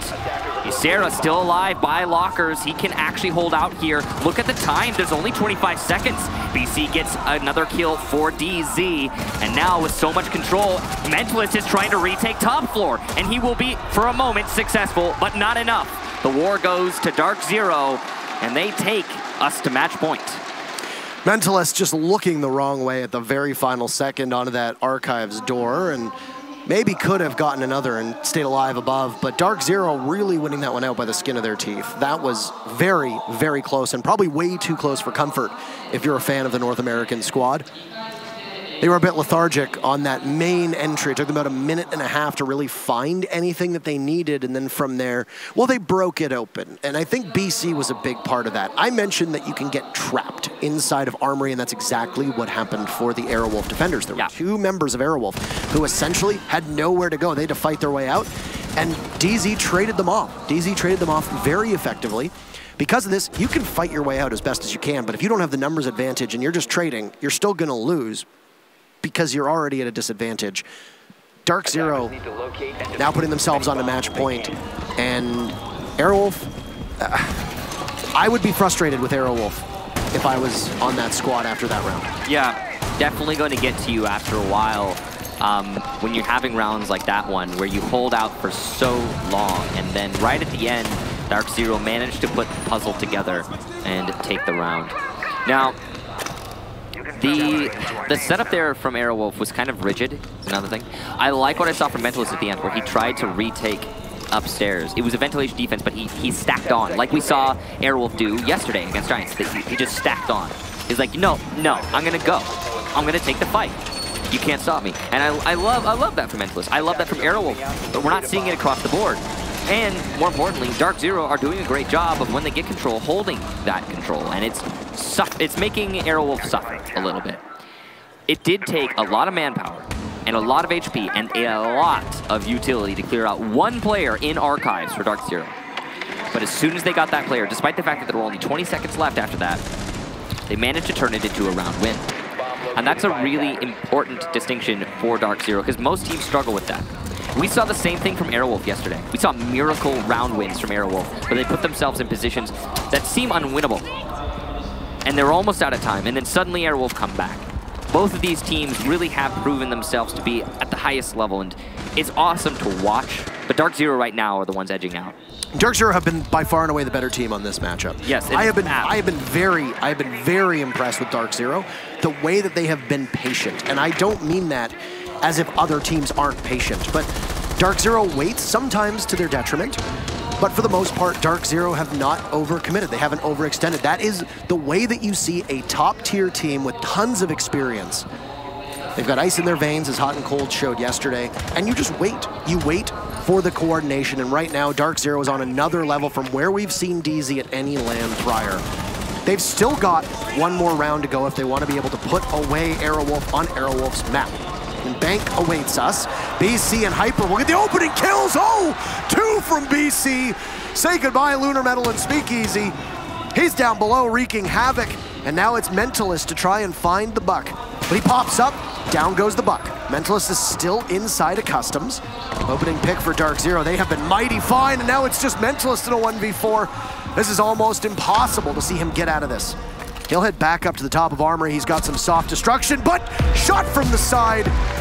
Get out the shovels. That was a burial for Aerowolf in that second half. DarkZero, impressive form. They will snag Aerowolf's map by a 7-3 scoreline, setting us up for Bank to possibly push DZ to our grand finals later today. I gotta be honest, that didn't even look very close. DarkZero, they had a couple of blunder rounds there. We talked about the one with Mentalist getting aggressive on the Armory wall a lot. That was one of the 3 rounds that Aerowolf managed to win in that map. And it was because DarkZero messed up, and they messed up big time. We saw a couple other moments where DarkZero would mess up, but we'll let the analysts actually dissect that map as we wait for map number 2. Thank you very much, everybody. And yes, we are back, and dissect this map we shall, just like BC dissected his opponents of Aerowolf in this matchup. I have to say, DC are looking the best that they ever have. Yeah, without a doubt. When we were at like the first 4 rounds, it really looked like this was going to be super close. We had 2 1v1s to decide those rounds, and we were really expecting that to go a little bit longer, and then DC started just grinding it up and getting the momentum. I think there were two things that I saw highlighted from DarkZero. One is the fact that they started to shut down a lot of that hyper piling on that Kix and Parker were talking about, what Aerowolf were doing yesterday, refrag after refrag. Every time DarkZero exposed their position, they try to push an area, the information gets relayed back to Aerowolf, and they're desperate to go and eliminate that player. Great example is in that very last round with BC inside of Customs downstairs. His primary goal there is to use his skeleton key for vertical pressure onto the guys in CCTV to help his teammates clear CCTV, but he actually got 2 kills downstairs because Aerowolf kept piling on. Yeah, and you'll see this along the highlights. These sorts of things should not be given. And yes, you can double up and pile up on any one player from DZ, but if you're going to do it in a way where you're not coordinated, each one will peak on their own. A player like BC will easily take you on. Yeah, they can perform in terms of individual skill. I mean, Hysteria moving in, getting that 4K, it wasn't like a fast, flashy 4K. It was just, you know, you get 1 kill, you move on to the next, and it was very clean. He didn't have too much info. He droned himself in to start with, as you said. And it's not like they're not out of the game. They can definitely come back on a second map, but they need to figure out exactly how they break DC. They definitely looked a lot more comfortable on their attacks rather than on their defense. That's Aerowolf. For DarkZero, when they were on their attacks, not only were they ready to receive that aggression from Aerowolf, but they also had some really good utility to cut off crossfires and cut off rotations. But is such a small and claustrophobic map, and the instrumental thing was the buck. Even when it was an attack upstairs, or even just trying to clear upstairs, but the buck would go out onto the AC balcony and use his skeleton key to open up what I call Glass Wall. It's that wall between Archives and Armory, and he can look all the way into that little Armory desk and cut off all the rotations around Lockers and Sandwich. We have to mention the belt ban as well. I think that had pretty big impact because Aerowolf can't get, like, it's really hard to play aggressive if you aren't hunting them with an Echo Drone or something. And that's probably what they're going to have to do. They need to disrupt the setup that comes from DC on their attack. Because DC has always been this team where if they get to set up, you are going to lose the execute.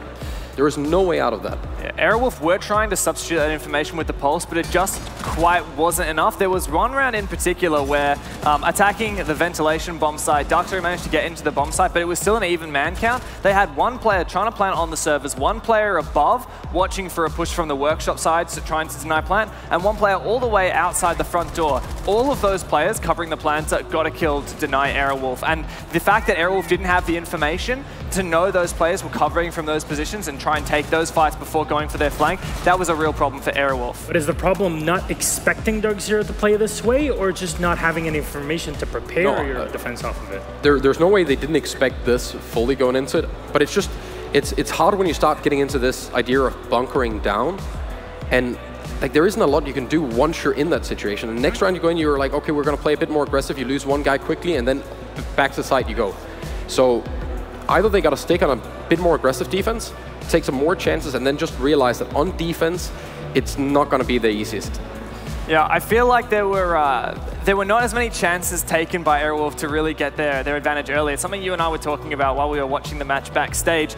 Every single round, it looked like Nyx was playing on that east, actually I think it's the south side, near the Valley spawn, always looking into CCTV, and he was taking that fight with the hollow sight, with a gun that actually has a decent amount of recoil as well. If we saw someone from Aerowolf take the ACOG, try to take that gunfight, even go for a run out from Passport, throw a C4 over the top, they could have made a serious impact. And the difference is, when they made those kinds of aggressive plays against Fnatic on this map, when Virtue was playing a similar position, they had Valkyrie. And they didn't have the same information this time to try and take that fight to Nyx. I think their defense going into Bank is going to have to be them splitting offside instantly and try to see how many drones they can stop getting into position, because that's going to hurt them a lot on a map like Bank. If they can slowly take away, you know, a couple sets of drones and then back off a little, and you keep backing off, because they're fine on the bunker if DC doesn't have the intel. But as long as they have the intel, there's no way they can survive that. I want to add to that as well, for people that were watching the very first map, you saw a lot of runouts very early in the round. Literally the first second from Valkyries and such. You're like, okay, oh, Valkyrie was banned, but whatever. An operator was running out, and they would snipe out a couple drones. You might be thinking like, okay, what's going on there? A lot of attackers will just leave their drones on the balcony, and that's where you can just go and capitalize. And losing 2-3 drones in prep phase is actually really, really bad for you as an attacker. You can't recover them, and suddenly you're relying on other people to drone you. If you're the spearhead, you're the one that has to drone in for yourself. Never a good position in that case. those details aside, you mentioned Bank. Let's start digging into this because DarkZero are known to be a very tough team on Bank ever since Tier 2 and even beyond that. But it's not like Aerowolf and he slouches on it. Yeah, and looking at what we've seen out of the match so far, DarkZero, what's really working for them, playing it as a team, opening crossfires and covering each other's backs. And it's what Giants weren't doing so much of. Giants had Aces running around like crazy, but Aces can't carry the team when he keeps getting refragged, when Aerowolf are playing this pylon kind of strategy. That was countered by DarkZero with their everyone's covering everyone playstyle on border. Now, Bank is a map where I think we're likely to see some more roaming, like what DZ did yesterday against FaZe, maybe some more nicks on Vigil roaming around open area. I actually think that's the wrong decision here for DarkZero. Start it more passively, try to just cover each other's angles, because I expect if they try to go for that aggressive kind of roam, Aerowolf is going to pick them apart. And I think, on the other hand, when DC is going to be attacking, Aerowolf can't be sitting on site, especially not in basement. I don't believe for a second that DC isn't just going to get server control in 30-45 seconds and then just start wearing out the C4s for a plant. The second that plant goes down, there's no retaking that. Operator bans then. Alex, you look at this. What do you have to do if you're Aerowolf, you're on the back foot? How do you try to shut down DC on a Bank map? I still think they should get rid of that Maestro.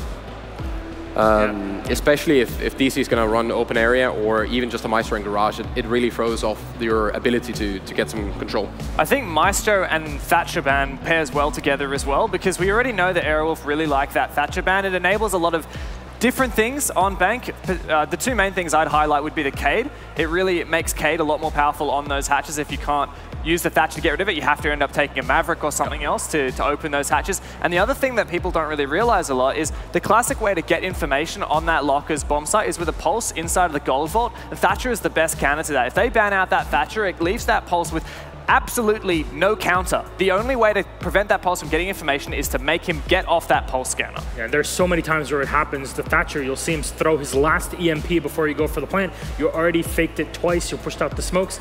No nitro cell comes out. Why? Because they're blind. They don't know what's going on. And the smoke as well blinds you physically. Gentlemen, thank you very much for all that information. Maybe we'll dig through things for a map 3. We're yet to know. Bank, ladies and gentlemen, is coming up. DarkZero versus Aerowolf. Hajime! All right, thank you, Milos. Could this be the end of the Aerowolf Cinderella story? Well, they go to a very comfortable map for DarkZero. As you can see in the bottom left corner, they are 4-0-0. They managed to beat FaZe by 7-5 scoreline. Keep in mind, that was a FaZe that was a little bit hobbled by having 9XT on that roster. They were not at full strength, the way that Aerowolf will be. But it's FaZe on Bank. And yeah, they're still, this is one of their maps. Same thing we saw in map number 1, Montaigne right out the gate. I mean, Monty, I would say, is even stronger on Bank than he is on Border. So I would agree with that. Makes an awful lot of sense to have Montaigne removed from the picture. Are we going to see Thatcher and Mira again from Aerowolf is the question. I would say it's, a Hibana ban. Aerowolf was a bit boxed in with the Monty ban because you don't want to leave all 3 hard breachers up on Bank. I bet this will be a Mira, though. This will be a Mira. This will be probably Mira or Echo. I would get probably a Mira. There you go. So now I agree with what Zoronic was saying. The Maestro ban might be smart here. We saw Hot and Cold just so strong on Maestro in that first map. And DZ has the last ban, so it's gonna be Clash. Oh wow. Okay. So no, we're not gonna see from a change from Aerowolf. They consistently ban Mira. It's an operator they don't like to have in play. And you know what that's doing? It's freeing up the ban phase on the defensive side for DarkZero, because DarkZero would probably ban Mira too. Yeah. There's no way they're going to want to play against or with a Mira on Bank. So that is a counter ban that we see Aerowolf forego, essentially, because yeah, I so would have gotten rid of the Maestro opportunity from DarkZero. Hot and Cold did so much work on that. Yeah, and not even just the operator, it's the ability, too, that comes with the Evil Eyes. It's true, and on Bank, he's even more useful. We'll actually see the Echo being played here from DZ, so to be fair to that logic, or to counter that logic, Echo would still be available if Maestro were banned, and he can play both. Hot and Cold can play both. Here's what goes against, I would say, Aerowolf here. What's that? Valkyrie is extremely strong on this map. That's true. It was DZ who banned out the Valkyrie, but if you look at yesterday, Valkyrie was incredibly powerful, and Ace's hands when they played the Giants. You could have banned a Valkyrie here, but as you pointed out, Mira is by far and away the most banned defender for Aerowolf. The next closest is Echo at 4 bans to Mira's 14 heading into yesterday's match. And well, yesterday Aerowolf banned a Maestro, a Jaeger, and an Echo. So they didn't add to that Mira tally, but today they've been 2 Mira bans because you don't want to let BC have access to a Mira, especially on a map like Bank. Mira is very, very strong on Bank. It's going to be a Locker's CCTV defense to start us off down on the bottom floor. Yes, indeed. And we'll see how that works out. Now, Aerowolf already have control of middle square. They're going to be droning out upstairs, of course, trying to figure out what DZ's up to, see if they have any offside roamers.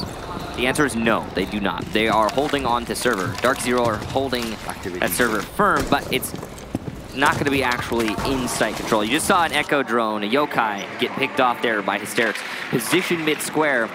That's going to be a really important pick as you continue into this round, because that Yokai drone, that was used by DarkZero to great effect in their first matchup on this same map. Not having that is going to limit the information gathering for DZ. They also, the other Yokai is by Garage, which means that there's no Yokais in sight. So the server hold is really important for DZ now. Just to be well coordinated, because the moment that you see the blue glow of an EMP thrown at the top of server stairs, then the defenders will be able to work around it. In this case, it's Mint. He's got some covering fire, but Lunar Metal's there. Nyx is just going to twist on in. He only finds one, but it's traded out immediately by Hysterics. And Aerowolf have been able to wrestle control, which ends up often being such an elusive target of those server stairs very effectively. 90 seconds in, and they've already got control of all of server in the stairs too. So what happened there? One EMP and Aerowolf committed full, because the EMP is going to clear out anything that could impede your progress there. Barbed wire, whatever, and there wasn't even any there.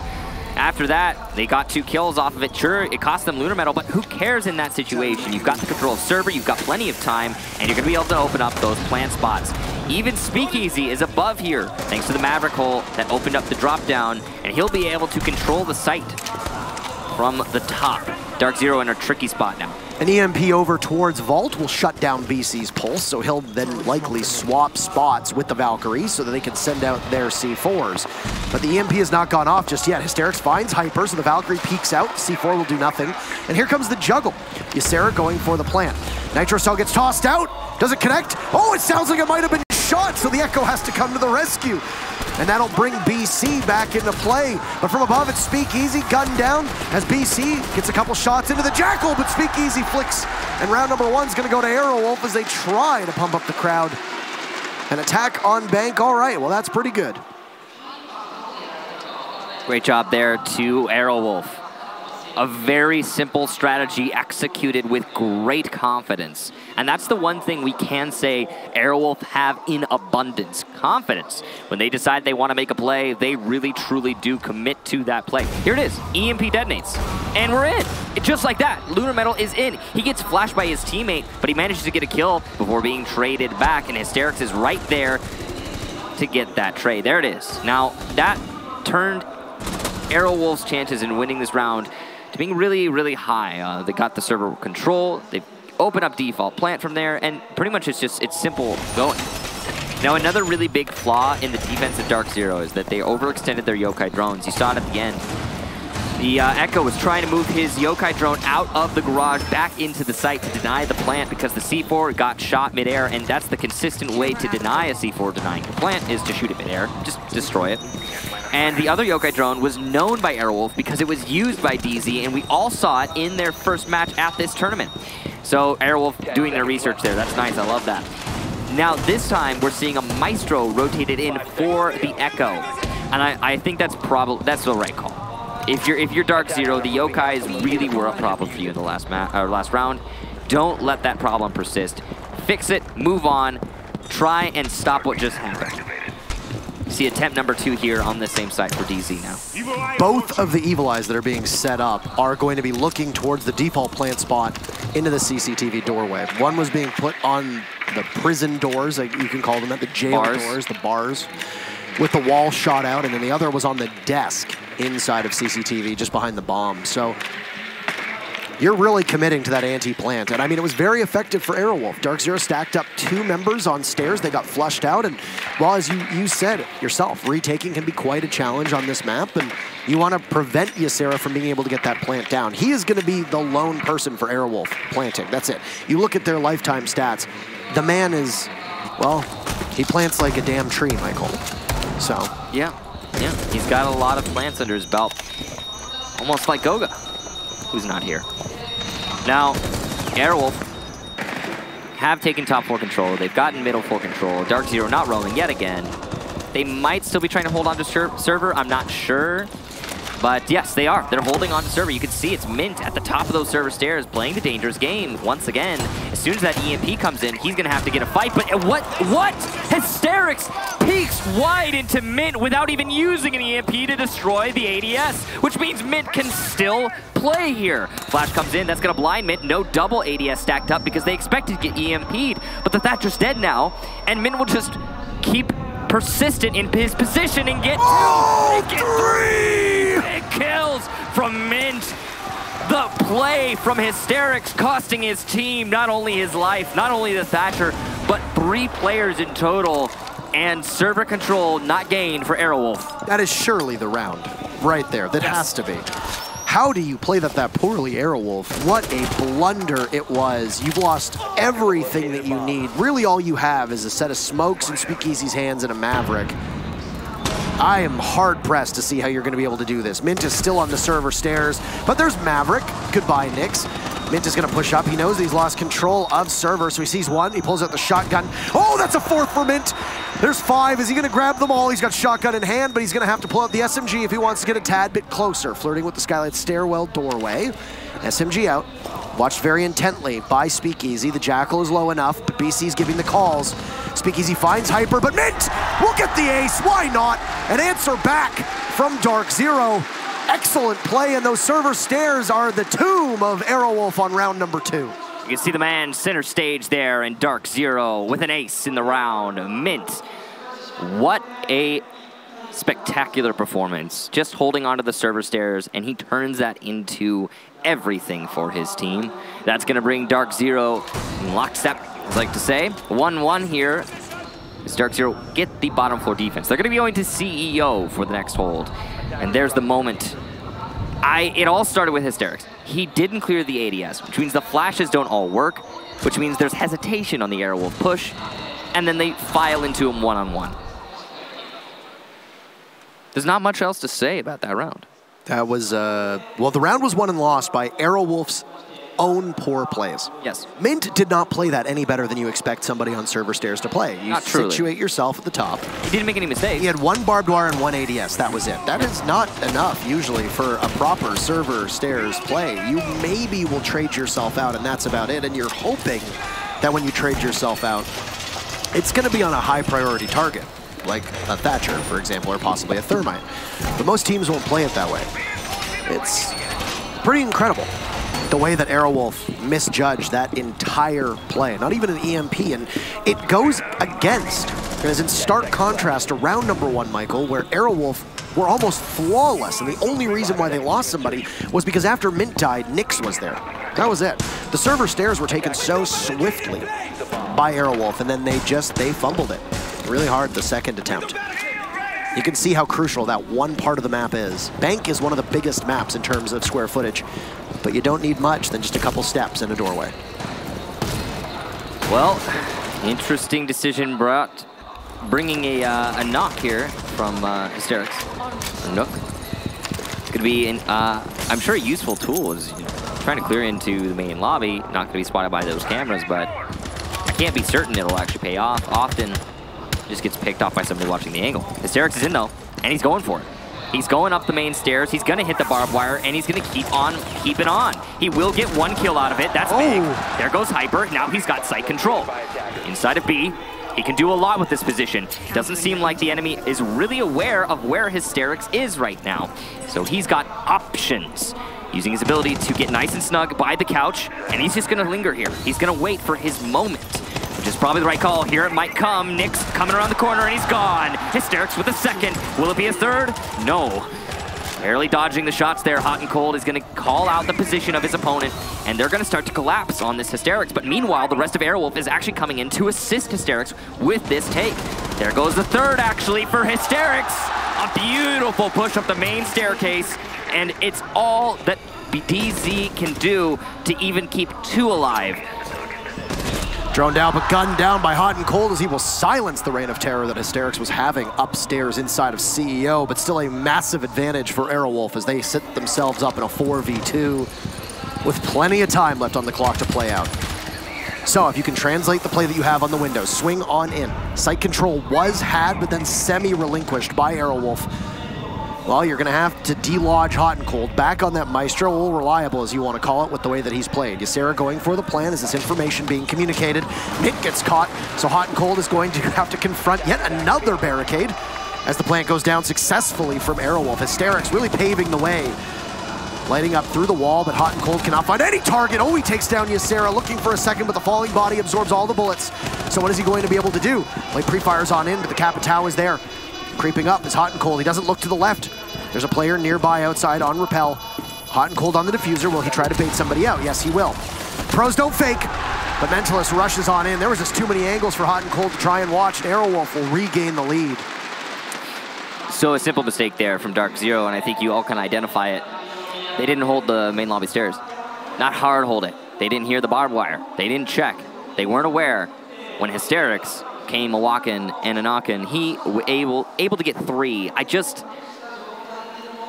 Big mistakes there from DarkZero, and an awkward sight hold, to be sure.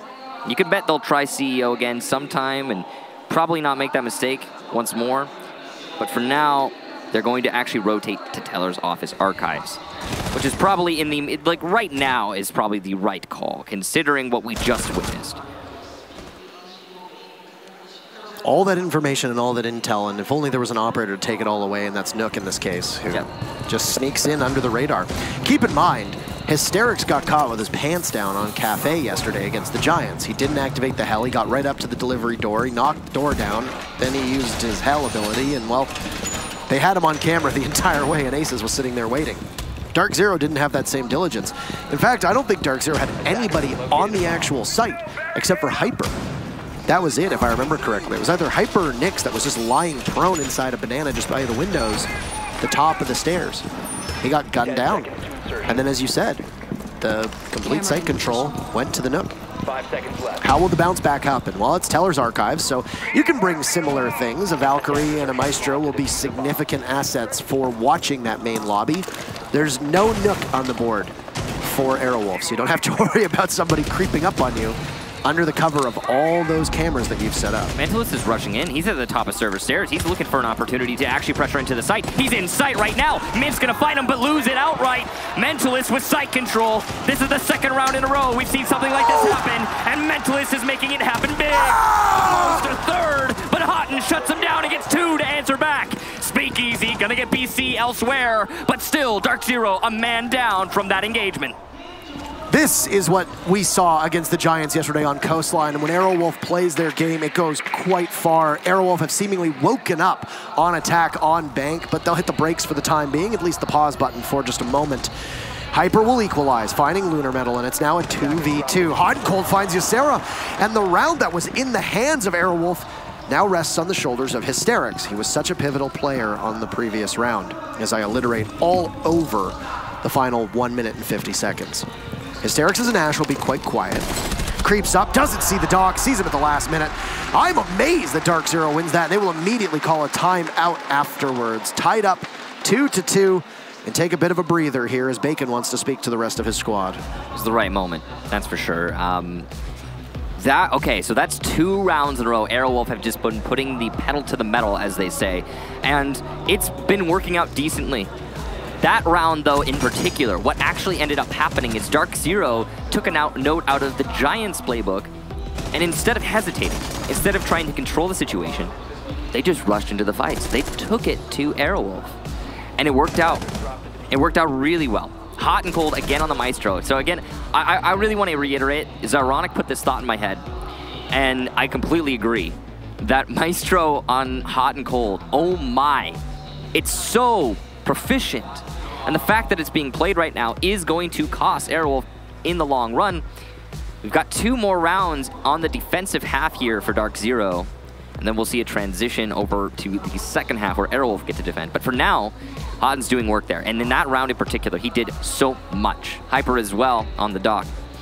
Now, I like that DarkZero didn't hesitate in that last round, like I just had with those words. I like how they committed fully to just taking the fights. And Aerowolf, if we see more of that, they're going to have to figure out a new formula.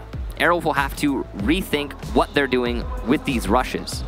Because if DZ can just take the fight back and win it, then the rushes are not a good play. They're gonna. We need more from Aerowolf. We need them we need to see them change up the attacks. There's something interesting. When was the last time we saw Ying actually used against a team? Because Mentalist just 6-picked onto the Ying. Well, Ying doesn't get played very much. We saw Ying in relegations a lot, actually. When we were doing, Gaston and I were doing relegations, Ying was played every day and in multiple matches. So I think it's kind of a newer thing that's starting to inch its way back. But it's still not a consistent tool. Yeah, let's put it like that. That was weird. I watched. 10 seconds left. I feel like I'm taking crazy pills because I watched a lot of relegations and I don't really remember seeing Ying. Pretty sure we saw it every day. I'm not disagreeing with you. Right. We're not fighting. Fisticuffs right now, me and you, out back. You, me, flagpole after school. Is that a reference? Yes. Okay.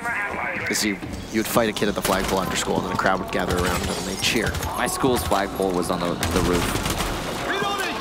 Well, one of them, I don't remember. There were so many. Anyway, Aerowolf clearing into the top floor early on, and, well, they've got a lot of control. Again, the efficiency at which Aerowolf takes free ground is really impressive. I gotta commend them for that. It's not droning, it's assumption for the most part. Yep. They are doing some droning here, but not as much as other teams would typically, and that's why Aerowolf are a little bit faster. Now, what that leaves them vulnerable to usually is a roamer hiding in a corner somewhere. But obviously, you're not going to see much of that from DarkZero. It's a minute off the board now in round number 5 as things settle down. A tactical timeout taken by DarkZero allows them to try and figure out what they want to do. And you're very right. DarkZero loves to take their timeouts right after they've won a round. So I mean, you just got the confidence from the win. Yep. And you can construct, what you can use is you can use that tactical timeout to construct another round win and then create a streak. Aerowolf is fully setting up now for a lockers/vault drop. Yeah. They have distracted Mint playing on the top of server stairs by an EMP going out, but you have a pulse in BC's hands, and while he's going to know and be wise to your tricks, he's watching the drop, and the UMP is not the best weapon, but it's formidable enough at that range to be able to kill anybody who drops through the hatch. I think DarkZero understands this, and BC will be calling for reinforcements to look over towards the vault as well. First flash goes down, and it'll actually work on BC, but Nyx is to the rescue. This is where the Candelas are going to be perfect. First one primed, it goes out. Completely blinded, down drops Mentalist, but he gets gunned down from Nyx, watching from afar. There's Speakeasy to trade off BC, so both teams lose one. Mint is there to get in on the action. He's moved all the way over from the server. So he's covered quite a bit of ground and now tosses out a smoke canister as he knows that there's a drop outside of the elevator. Another one is going to go in. Gassing Lunar Metal, who just very narrowly survives, but he's been down by the toxic gas. Withstand, not this time. Hyper will pick him off. Inside of the site is Hysteric, so it's a split push from Aerowolf in a 2v4. There goes the Evil Eye, and Hysteric's position has been given away, but this will be a lot that he has to hit. He'll take Hyper down, he'll hear the Alda rattling, can't connect onto Mint, so Hysteric's losing 25 HP in the process. We'll need to find somebody else. Marks will be aiding the remaining members of DZ. Ysera is dead, and Hysteric's must clutch. Still holding those bars, 15 seconds left. This is a very challenging situation, and like a bull kicking the ground, he tries to draw somebody out, but there's hot and cold. And DarkZero, that tactical timeout worked. He'll win 2 in a row now, going up 3-2 and 1 round away from claiming the first half. Wow, impressive stuff there from DarkZero. They always like to see those off strats come out from teams like Aerowolf, where they decide to commit to a backdrop attack strategy, but they so rarely work. It's really cool when it happens, and you always gotta commend them because, it's cool that they tried. but it's, again, so rarely actually works out in the attacking team's favor when you see that strategy pulled out. And DarkZero, they almost lost that one, but they managed it in the end. They had a lot of great control points. This one in particular from Mint, he was the star player in that round. We're gonna point a finger at any one individual, because he not only controlled the drop down, but remember that gas canister that downed the Zofia? I do remember it. You do remember it? I remember it. That was just great awareness from Mint. He knew he needed to not only control the drop down because his teammate BC had died in Vault, but also simultaneously control the elevator drop down as well. And he did everything he could as a Smoke, who has the tools to do that. You just got to be impressed by his ability to extend his hands. A lot of people would panic, focus on one drop down, and then let the Zofia push out and get a pick in the hallway. Once again, DarkZero being very patient, and the pulse working out. BC understanding that, hey, it's been very quiet over on server for quite a while. Why do you think that is? Well, maybe they're going for a back take. Why don't we pivot? Why don't we pivot and take a look? And BC finds them all on his scanner perfectly, really perfectly. Yeah, that's good information gathering from BC. Let's, yeah, definitely not forget that. Now it is going to be a Kitchen defense and another rush from Aerowolf. It'll be straight into Kitchen. Damage taken already, but control is established and the plant is going down. And it's going to get the first kill, but the plant's still being stuck. The gas canisters won't be enough to deny, and there's DarkZero starting to lose players. 2 at a time here, it seems. DarkZero attempt to retake. What a flick there from Mint. And Hot and Cold also gets one, leaving just Lunar Metal. But Lunar Metal, pardon me, but he doesn't have the diffuser planted. It was stopped just in the nick of time by DarkZero. Lunar Metal now with half HP is going to be trying to renegotiate his position. He'll push towards the small office. His position seems to be known though, and the lifeline will give it away. Into Kitchen he goes, spotted and finished off. DarkZero stop yet another rush, dead in its tracks.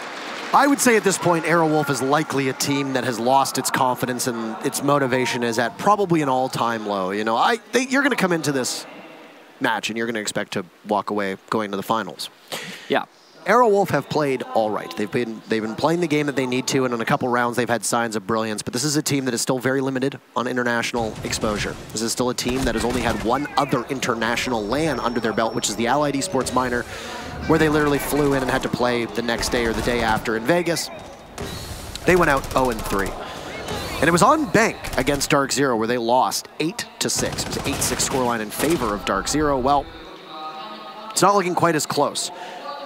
I think, honestly, DarkZero is playing the best Rainbow Six that we've seen from them on any LAN before. On LAN, yes. On LAN, absolutely. They have had much more dominant performances, I think, online, but online is a completely different ballgame. You're playing from the comfort of your homes, you're not in front of a crowd, there's more, you know, the variables are much more in your favor and within your control than they are here. Yes. LAN experience is vital. It's so crucial to have, and you almost always find, with rare exceptions, that the teams that tend to attend, that's a tongue twister, the most LANs end up having some of the best results and the best success. Because you get a lot of experience when you come Absolutely. to LAN. You're exposed to many other thought processes that go on in Siege, because, you know, Aerowolf, being an APAC team, they are far removed from what DarkZero are used to experiencing. And it's the same thing with Giants, the team that Aerowolf managed to beat in the previous match. So that sometimes can trip you up, but it also, no matter what, if you have the capacity to learn, it teaches you in abundance. You learn so much more playing 2 matches at a finals, at a season finals, than you do in 10 matches in your regular season. I mean, it's also worth noting that unless you're playing in a situation where, you know, you have a team house or you're all very local, sometimes LANs are the first cracks that these teams have at meeting their own teammates in person. So there's a lot to understand, and not that we're trying to undersell the performance from DarkZero here or oversell the performance from Aerowolf, because Aerowolf has been performing all right. So bad. Oh, Ysera shuts Hyper down. Lunar Metal is there by his side, and DZ will swiftly take the upstairs, but lose Hyper in the process. The opening frag going in favor of Aerowolf on their very first defense. I was just a little too quick on the trigger there from Hyper. He got over-eager and missed his opportunity. The Pulse was actually about to rotate to main stairs. That would have been a free kill, but the Tracers gave away his intentions. Now you're going to have to confront the server stairs, which once again was the star of the show on DZ's defense for at least one round in particular, with Mint being the hero of that moment. There's an Ella behind a deployable shield. Nyx will drop a drone, and the Ella hears it, so Hysterics shoots it away.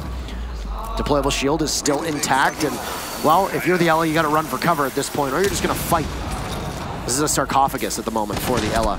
Down goes the server hatch, and Mint almost loses his life to Ysera, who's playing down below. That was a risky shot for the Pulse to take. Nyx will now possibly work around the corner. Back is turned to Nyx, and, well, he might be able to clean up, but no! There's the Ella, and the miss from the Thermite, and Hot and Cold is now downed as well. Hysterics walks away with it, pistol out, cannot out-duel BC, who will walk away with just a tiny bit of his HP from that one. So he's a little worse for wear, but at least for the moment he's wearing it well. He and Mint are both on flashing HP, and I said that this might have been a demotivator for Aerowolf. We might have seen the tides turn on DarkZero's defensive stead, but it could be very quickly swinging back the other way. 45 seconds left, and Ysera will watch the hatch. He'll absorb a little bit of damage. Edge closer to being at 0 HP, but Ysera's taken a couple beatings so far. Still got Evil Eye cams up, which will be fatal for both BC and Mint. It's only going to take a couple shots onto both of them to be able to remove them from action. And that's the tenuous thread that DarkZero is clinging to at the moment. BC with Diffuser in hand, he's going to be very susceptible for any kind of plant that goes down. Some more damage being done to BC, and now he's been finished off by the Toxic Canister. And Mint is a clutch player, but you can't outgun Aerowolf, not on that round. A success for the very first defense for Aerowolf. Still 4-3, DZ leading. Wow. Well, I mean, it's really simple what happened there. I don't think you need me to explain it. DarkZero struggled with taking the server stairs. But why did they struggle with taking the server stairs? The answer is actually pretty simple. They were trying to do it too structured. And their structure was it was disjointed. It was poorly paced. This kill right here, let's separate that from the rest of this, okay? Let's just not use that as an example of why DZ lost. Why DZ lost is things like this, right here. Hot and Cold had a big moment there to get that kill, and he missed his moment. But also, the Ashe downstairs drops into server. No one playing in server on the defensive side. Ella's alone on the server stairs. Now, the Ashe drops into server, waits for the flash, but the flash broadcasts the attention of the Ashe to push into the server stairs, and the Ella, who is alone, comes off of holding the top to transition to the bottom. There's no push in unison, and so the Ella gets both one-on-one engagements going the way of the defense, of Aerowolf. So what do you need to change there if you're DarkZero? Well, sync up your push, for one, and two, I don't think that the flash was even necessary. Just take the fight. You know where he is. Push it. That's what Aerowolf have been doing, and that's the only reason Aerowolf have any rounds. That'll be, speaking of, that'll be Aerowolf's third round, and this is important to know. We have just transitioned to the second half. It's possible Aerowolf are immensely more proficient on defense. I mean, Bank is still a defender-sided map. Let's just put that out there. Though, I mean, it is pretty even. It's got a very small edge, if I remember correctly, but I mean, the big three defender-sided maps are like Clubhouse, Villa, and Console. So Bank is... It's not one of those. It's definitely not one of those. Bank has room for growth depending on what you have banned here. I mean, it's a Monty, Clash, Hibana, Mira ban. It's pretty standard. You've got a hard breacher out, then the rest are just mostly comfort bans. I think they removed that vault for some reason. Yeah, they did. If I recall correctly, they straight up removed that vault where you could used to be able to go on the rails and go into the roof. Because they want people doing it. Maybe that's why they got rid of it. Did you ever think about that? But no, it's because you only think about yourself, Michael. It was so fun. It was so efficient. Anyway, you have to repel now. And DarkZero have done that. They've got the roof control. DarkZero have also placed the diffuser outside the front door. So it's clear what their intentions are, or they accidentally gave the diffuser to the wrong person, which does happen. Now, if that's the case, then that's a lot of time being wasted coming over here to pick up that diffuser. And yeah, they gave it to the wrong person. That is actually an example of, no, they're committing to the main lobby take. They have a plan here. They've got 3 people on drones right now, none of which are their hard breachers. This is a DZ rush to answer Aerowolf's rushes, possibly. If they realize that there's a path in towards the site, that they're going to take it, and it is going to be spearheaded by Hyper, who looks to be at the front to lead this charge up the main stairs of the lobby. Not quite a charge, though, as he's got Mint by his side, barbed wire being broken. It's an audio cue for Aerowolf, but one smoke is going to go up, and it's going to cut off the elevator play. There's a whole bunch of flashbangs going up, and here we go. Sound the alarm. Waiting for somebody from Aerowolf to peek around the corner, as all of DarkZero are nearby, but there's one for Ysera. Being tased as mint amidst the smoke. There go the smoke grenades, so the cover for DarkZero is gone, and oh, no, not. Looks like it's on player side too. You can see all the players' faces and their hands off the mice. The server has crashed. The jig is up, and we will not see the conclusion of that round in all likelihood. Though we'll wait until the admins call exactly what's going on. I'm guessing that'll be a replay because it seems to have crashed for everybody. And the problem with that is it crashed after the rush started. Look at them wearing the new jackets. The rush started. Yeah, it has started. This is awful for DarkZero. Because, again, the jig is up. This is awful for DarkZero. Absolutely, the jig is up is a great way of putting it. DarkZero knew that they had a strategy. They could have possibly gotten a couple more kills. We have no idea what was up next, who was lined up in whose sight, and whose bullets weren't registering. This is, if I was DarkZero, I would be... Furious? Yeah, I mean, furious is definitely a word for it. DarkZero have now, unfortunately, just lost the element of surprise, and even if the round is replayed, whether they win it or lose it, I mean, we're not admins. All we can do is speculate. The admins will make this decision. I assume that will be a round replay. We don't know. We don't know. It's the admin's decision. But it's an admin decision. No matter what. Round Very replay. frustrating. We are getting told that, yep, it's a round replay from the admins. So, DarkZero, our condolences, because, well, we had a sound strategy that was one that is outside of the norm. If that had been a normal CEO take through back of skylight stairs, thermite, possibly bandit juggling, possibly electric claws, etc., you don't really lose that much. You know what I will say, though? We saw the same thing from DarkZero as when they were attacking onto the server stairs. They're doing too much setup, and they're broadcasting their intentions, and there was a really swift rotate from Aerowolf. That could have gone wrong for DarkZero. I mean, Ysera got the opening kill. That's true. And we saw everybody looking towards the banana take on the Aerowolf side. I mean, it was a setup countering the rush play, I think. I would say safely that Aerowolf read that. And the reason they read that is because there were like 2 smokes thrown out, 2 flashbangs thrown out before the push even came, and then it wasn't in unison. I don't know. Just waiting to hear what the next steps are here. I assume probably we'll get everybody probably into the lobby, and we'll get this match back into play. Yeah. One step at a time. That's really rough for everybody involved. I mean, yeah, DarkZero, it's a tough blow. I mean, even Aerowolf, you know, everyone thinks they're going to win the round until they don't, right? Yes. And so everyone's going to be feeling bad about that one. We'll just wait. Awaiting next instructions as to what happens, just to keep you updated, at least for the time being. DarkZero is fully in the lobby. Yeah. We don't know. This is one of the things where we're left to speculate, right? Please insert team 2. We don't know. Did the server crash? Did the internet go down? No idea. We don't have any idea. Yeah. So our understanding. Can't give you an update. We just know that the admins called round replay. Yeah. We've got everybody in the lobby at the very least, so we should be able to get back into that match in due time. Not only did you just lose the element of surprise, but I couldn't even imagine the frustration on the emotions of DarkZero that now need to be overcome. Because you think about it, not only are you going to be angry that you just lost what was your best tool, which was unpredictability, but on top of that, you also now have to deal with the frustration of, man, we could have won that round. I want to see. What are we going to do? Oh, Bacon has a spotlight for his water bottle. I want to see DarkZero's faces. I want to see what they're thinking. This is a good reminder while we have a break here, and just as we fill time until we get back into the lobby, stay hydrated. Have you gotten water recently? Make sure to drink some. Have you drank some water within the last 30 minutes? Yes or no? Answer the question. Have you drank water within the last hour? Yes or no? Answer the question. If your answer is no, please do me a favor. Get up and go get yourself a cup, glass, jug, possibly liter bottle of water. Hydrate. Whatever you'd like to do. Please go do that. Just a reminder, as we have water bottles right next to us. I'm actually about to drink some water right now. Michael's about to stay hydrated. You gonna go first? You can go first. I'll go first. Please mute your microphone and drink your water. He is currently being hydrated. We are hydration homies, I think is what they call us. I don't know, what's the... I think that's... the hydration bot.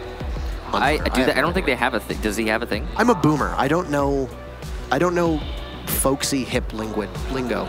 Language. Language sounds like a mixed, like it's like a funny type of pasta. I am not a boomer, and I had a plate of language last night. I don't know, so I guess that just makes me ignorant. I'm a boomer. That's why everybody just says "okay, boomer" whenever I speak now, I guess. Okay, boomer. Hello.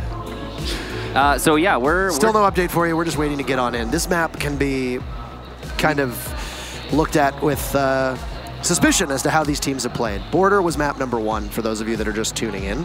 It looks like we're actually going to get underway. Barring a catastrophe, the map is ready and the game is starting, so we'll... Assuming everything's set up right, we will be able to play. And we'll ride along to see if things are okay. And then once we know... Border was some of the best that we've seen DarkZero play on LAN. I think both of you and I can agree on that. Bank has been Aerowolf keeping lockstep. Yeah, Aerowolf, I think, what it really seems to be is Aerowolf has regained their confidence. They have regained their knowledge that, hey, you know what, if we just do our stuff, it will work. The crazy part, as it is going to be a CEO defense once again from Aerowolf, so they're going to go back up to the same thing. If a round is replayed, you basically have to run the same strategy for those that are unaware. But well, same operator, same site. Same operator, same site. You can do differences in your setup. I mean, no admin's going to be scrutinizing you over your shoulder, being like, you rushed me in the lobby. That kill hole is not where it was last time. That's against regulation. Please redo it as per code 3.5.11 on page 7 of the rulebook. You need to impact a little bit to the left. We're going to rehost again. Sound like that one thing from the Galaxy. You know what I'm talking about? You do any hitchhiking, Parker? I can't remember what they're called, though. Somebody's going to get that. I'm not helping you out here. You're not helping me, but you know what it is. It's a great book. It is a great book. Yeah. Anyway, it is a top 4 defense again from Aerowolf. You'll see the same operators brought I would just like to let you know, though, by the way, what? That I got a reference from you. You did get the reference? Yeah. Even though I was trying to be extremely vague? Yes. Good. I'm glad. Still can't remember what they're called, though. It's called Hitchhiker's Guide to the Galaxy. No, I know what the book is. Thing is. I was trying not to say the book, but I was trying to remember what the thing is. Michael, I don't know. Anyway. So, the jig was up on DarkZero. Now, how do you prepare for it? Well, you could just rush again. I honestly think if you want to go into the mental gamesmanship that happens here, they're not doing Aerowolf is almost certainly not thinking they're not going to rush. They've set up in the main lobby, but they're not going to rush again, are they? They've got people set up other places too. Like, it's a more spread out take here for BZ. Right. Attackers have located a bomb. And it could actually work. If they did rush again, it could work. I mean, look at the holes that have been opened up from Aerowolf. There's actually a hole on the skylight wall where you normally reinforce. Imagine the maestro of Speakeasy gets picked off in stock, right? Right. He's I'm with you. tasked with holding the top of skylight, or square, as I like to call it. He gets picked off, then the flank is easy for this push in through the main lobby, and then you've got a crossfire in the site because the wall is open by the skylight. So, yeah, there's a lot of layers that benefit DarkZero if they can just get rid of Speakeasy. But that's gonna be one person tasked with that. I mean, DarkZero is lining up to do the exact same thing here. Yeah, right now they need to smoke off Elevator, and they need to smoke off the top of Banana. Ysera was playing up there. Hysterix has taken a little bit of damage. This round is playing out very similar to what we saw before, and you know, I mean, that's not a bad strategy. Aerowolf are probably not expecting DZ to do the exact same thing. But I mean, they are, and as much as it's super obvious, they haven't been punished for it yet. There's still a good opportunity here for DarkZero. No rush coming out after the first smoke. No push, I should say. Here's the flash to clear the ADS. Hyper goes up after the second smoke detonates because he's got to commit. There's no more to cover the right side.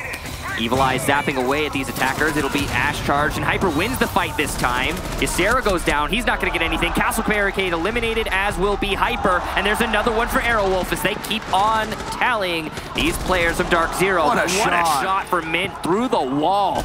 And he's going to get a second. He keeps putting these together, and DarkZero's going to win this round for sure. There's the third. It's all on one player. Hysterics on Banana. His position is not known by the enemy. He could actually make this happen. He's behind, but Mint seems to know now, and he's gonna get the fourth! Mint a 4K! DarkZero a big round. And they'll win it the second time's the charm. How good has Mint been today? Very. All right. Exceptionally. Good conversation. He's been doing great. Yesterday, even though he didn't top the chart, my MVP for DarkZero would have been Hot and Cold, for what it's worth. When we talk about how kills don't always matter, at the end of the day, I believe it was Nyx was a +8. I think Hyper was a +4. I think Mint was like a +4. I think Hot and Cold was like a +1 or something like that, and BC was like exactly +0. BC, I could have been wrong. He's not the killer. I could be wrong on Hot and Cold statistics, but Hot and Cold saved a number of rounds from utility usage, from his ability to get kills, all of that working together. Mint has not just racked him up when it comes to the actual kill count, but also he's done a tremendous job of target prioritization and making space for the rest of his team. He eliminated full coverage that Aerowolf had of elevators. And it was actually DarkZero who I think benefited more from the redo of that site than Aerowolf did. Because DarkZero, who though they had the element of surprise, I don't think they fully understood where Aerowolf was going to be battling back from. Yes, you imagine that somebody's going to be playing over by elevator. Yes, you imagine that somebody's going to be in banana by the windows. Sure, those are all fine places to go. But DarkZero didn't have to drone as effectively because they'd already done most of it. And Aerowolf really didn't change that much up. Aerowolf ran with almost the exact same defense. Aerowolf could have tinkered with that strategy. They could have made some small adjustments, some tweaks. But they didn't, and DarkZero already knew most of what Aerowolf was going to do, and DZ benefited greatly from having a second crack at an attack that might not have worked. Keep in mind, Ysera got the opening kill last time. This time, it ended up being DarkZero getting the opening kill. If I'm not mistaken, it was also, we had an ace from Mint earlier in this same map, didn't we? Sorry, ace from Mint? Yeah, or we had an ace, yeah, he was playing smoke on server stairs. You are correct. And that was it, that was a 4K from Mint. He has just been so alive this map. He's really putting in more work than most would, well, than is necessary to even win matches in. That's why DarkZero, they find themselves up 5-3. If the rest of DZ are also going to be contributing that kind of performance, then oh boy, do we have a favorite to win this map at least. And then that's going to, of course, scale into the match as a whole as BC gets the lead off kill onto Ysera. It's looking good for match point here. DarkZero, they're doing the same strategy for the most part. They're just pushing into main lobby. If there was any frustration about having to redo that round, it's not apparent on DarkZero's faces. It's not apparent in their play one bit.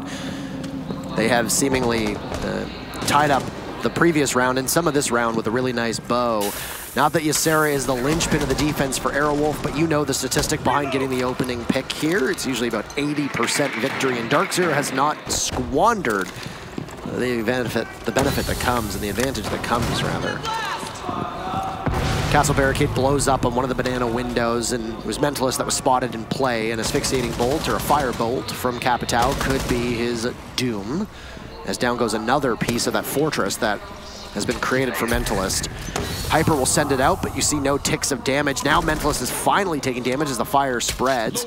Another bolt is going to go out, and it's going to drop as well, and Mentalist is downed and finished off by Hyper. And that's an even greater lead now here for DarkZero as they are at the top of the main lobby stairs. You don't know if there's going to be anybody coming from below, but you have more than enough members to be able to watch for that flank. It's Hysterics spotted in DarkZero looking for a lockout as they found 3 kills with no answer. Make that 4 with another from Hot and Cold. And Lunar Metal with an MP5 situated at the very back of the site. We'll have to watch the windows. Can't take the head off of Hot and Cold. It's Mint who actually ends up credited with the kill and the engagement. And it's a flawless round from DarkZero to go to match point, championship point. This could be the first grand finals appearance for DarkZero. So we're looking, right now, we're looking at a very similar map to map number 1 in terms of the scoreline. We saw 3 rounds gained from Aerowolf in map number 1, and it was a 7-3 for DarkZero. We're set up right now for that exact same result. That last round, DarkZero put themselves almost everywhere, but look at this coordination. Look at that. I mean, Ysera's in the most common position. That's where you hold banana from. That's where you hold the main staircase from. Or rather, the main lobby staircase, or the red stairs, as some call it. And then somebody tries to take that position back. That's Mentalist. He tries to retake that hold in reception, and he's punished for it by the Firebolt. That, again, that's 3 people getting 2 kills on the same spot, spread out from each other. And not only that, but DarkZero, they're putting minimum manpower into that main lobby take. Absolute minimum.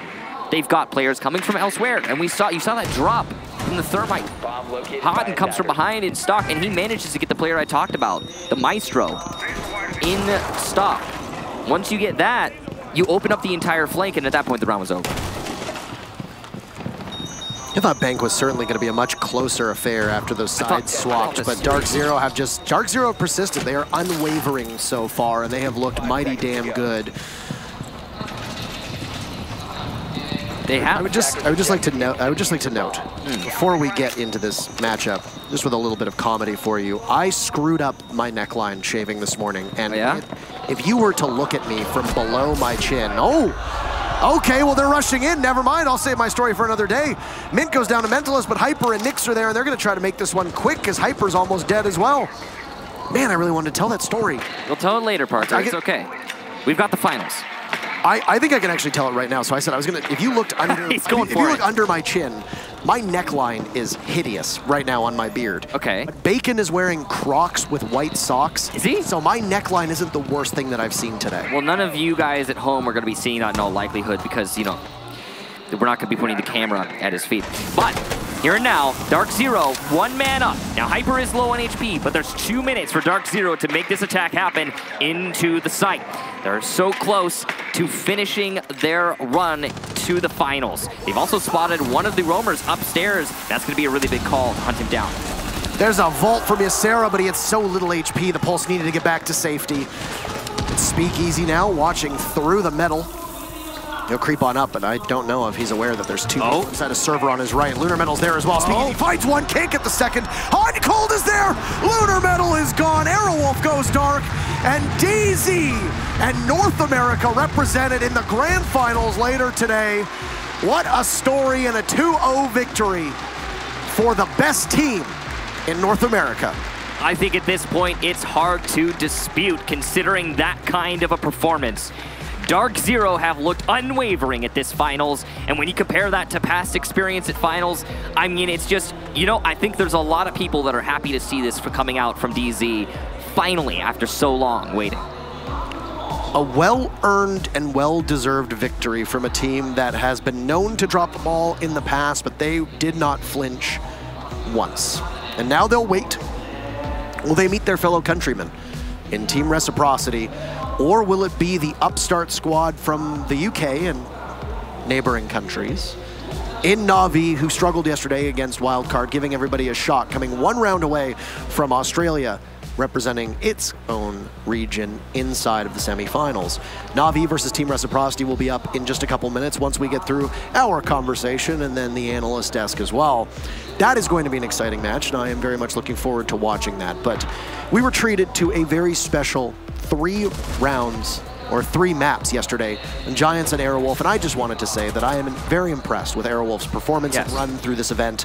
They came in here, they defeated Fnatic and Norarengo to get here. Those are not bad teams. And then they toppled the Giants at the same time. DarkZero was too much of a handful, but DZ played some excellent Rainbow Six. Yeah, DarkZero, I think, if we can really just point a finger at what caused this. I mean, yeah, it was a 2-0, and it was 2 7-3s in a row. We'll let Matt take it away for an interview, actually, with the winners. Thank you, guys. Yes, I have. Nyx. I have a finalist, Nyx. It's you. It's DarkZero. Soak this up. This has been a while coming, hasn't it? There's been so many expectations on you guys. You get to the grand finals today. Yeah, definitely. We've been putting in so much work and so much effort to get to this point right now, and I'm speechless. I couldn't be happier. So there's been expectation on you at all the times you've made it to a LAN, and then leaving them earlier than you want to, then all the support you get, then everybody who's just hoping for NA. But this seems like a DarkZero who can do it, who look like they're gonna do it. You seem a bit different as a team. Yeah, definitely. I think the reason we seem different is we've had more time with Hyper on the roster. We've had a lot of time to develop strategy and just become more, more unison as a team. We have each other's backs every single round, and we've had amazing shot calling from Mint, and just everything's been really clicking for us this event. We definitely have what it takes to win. It shows. It shows. Nobody would blame you yesterday after your quarterfinal for thinking you were likely to play Giants, okay? For many people, they were the favorite for this tournament, if not yourselves. They were rooting for Giants. They were expecting Giants. So for Aerowolf to knock them out, presumably you guys maybe had to change your plans? We prepped for both teams. We have a great analyst staff with East Central as well as Bacon as our head coach. So we put the equal amount of hours to prep for Giants as well as prep for Aerowolf. So either way, we were prepared for both games. And tell me one more thing. Taking breaks, taking timeouts after rounds you've won. What's going on there? You know, that's a call from Bacon. He senses that we were maybe a little bit too energetic. You can hear it in our comms. He just, uses that timeout as a way to refocus ourselves, as a way to kind of calm down, just make sure that everyone's, not in their heads. I was kind of, like, for example, I was playing really aggressive and getting picked a lot in that border game. So, he told me, Nix, just take a deep breath, man. We got this. Let's just focus up and then let's close this game out. And you did it. You're in the finals. We'll see who you're going to be playing next in the semifinals. But for now, our first grand finalist, minasan, DarkZero!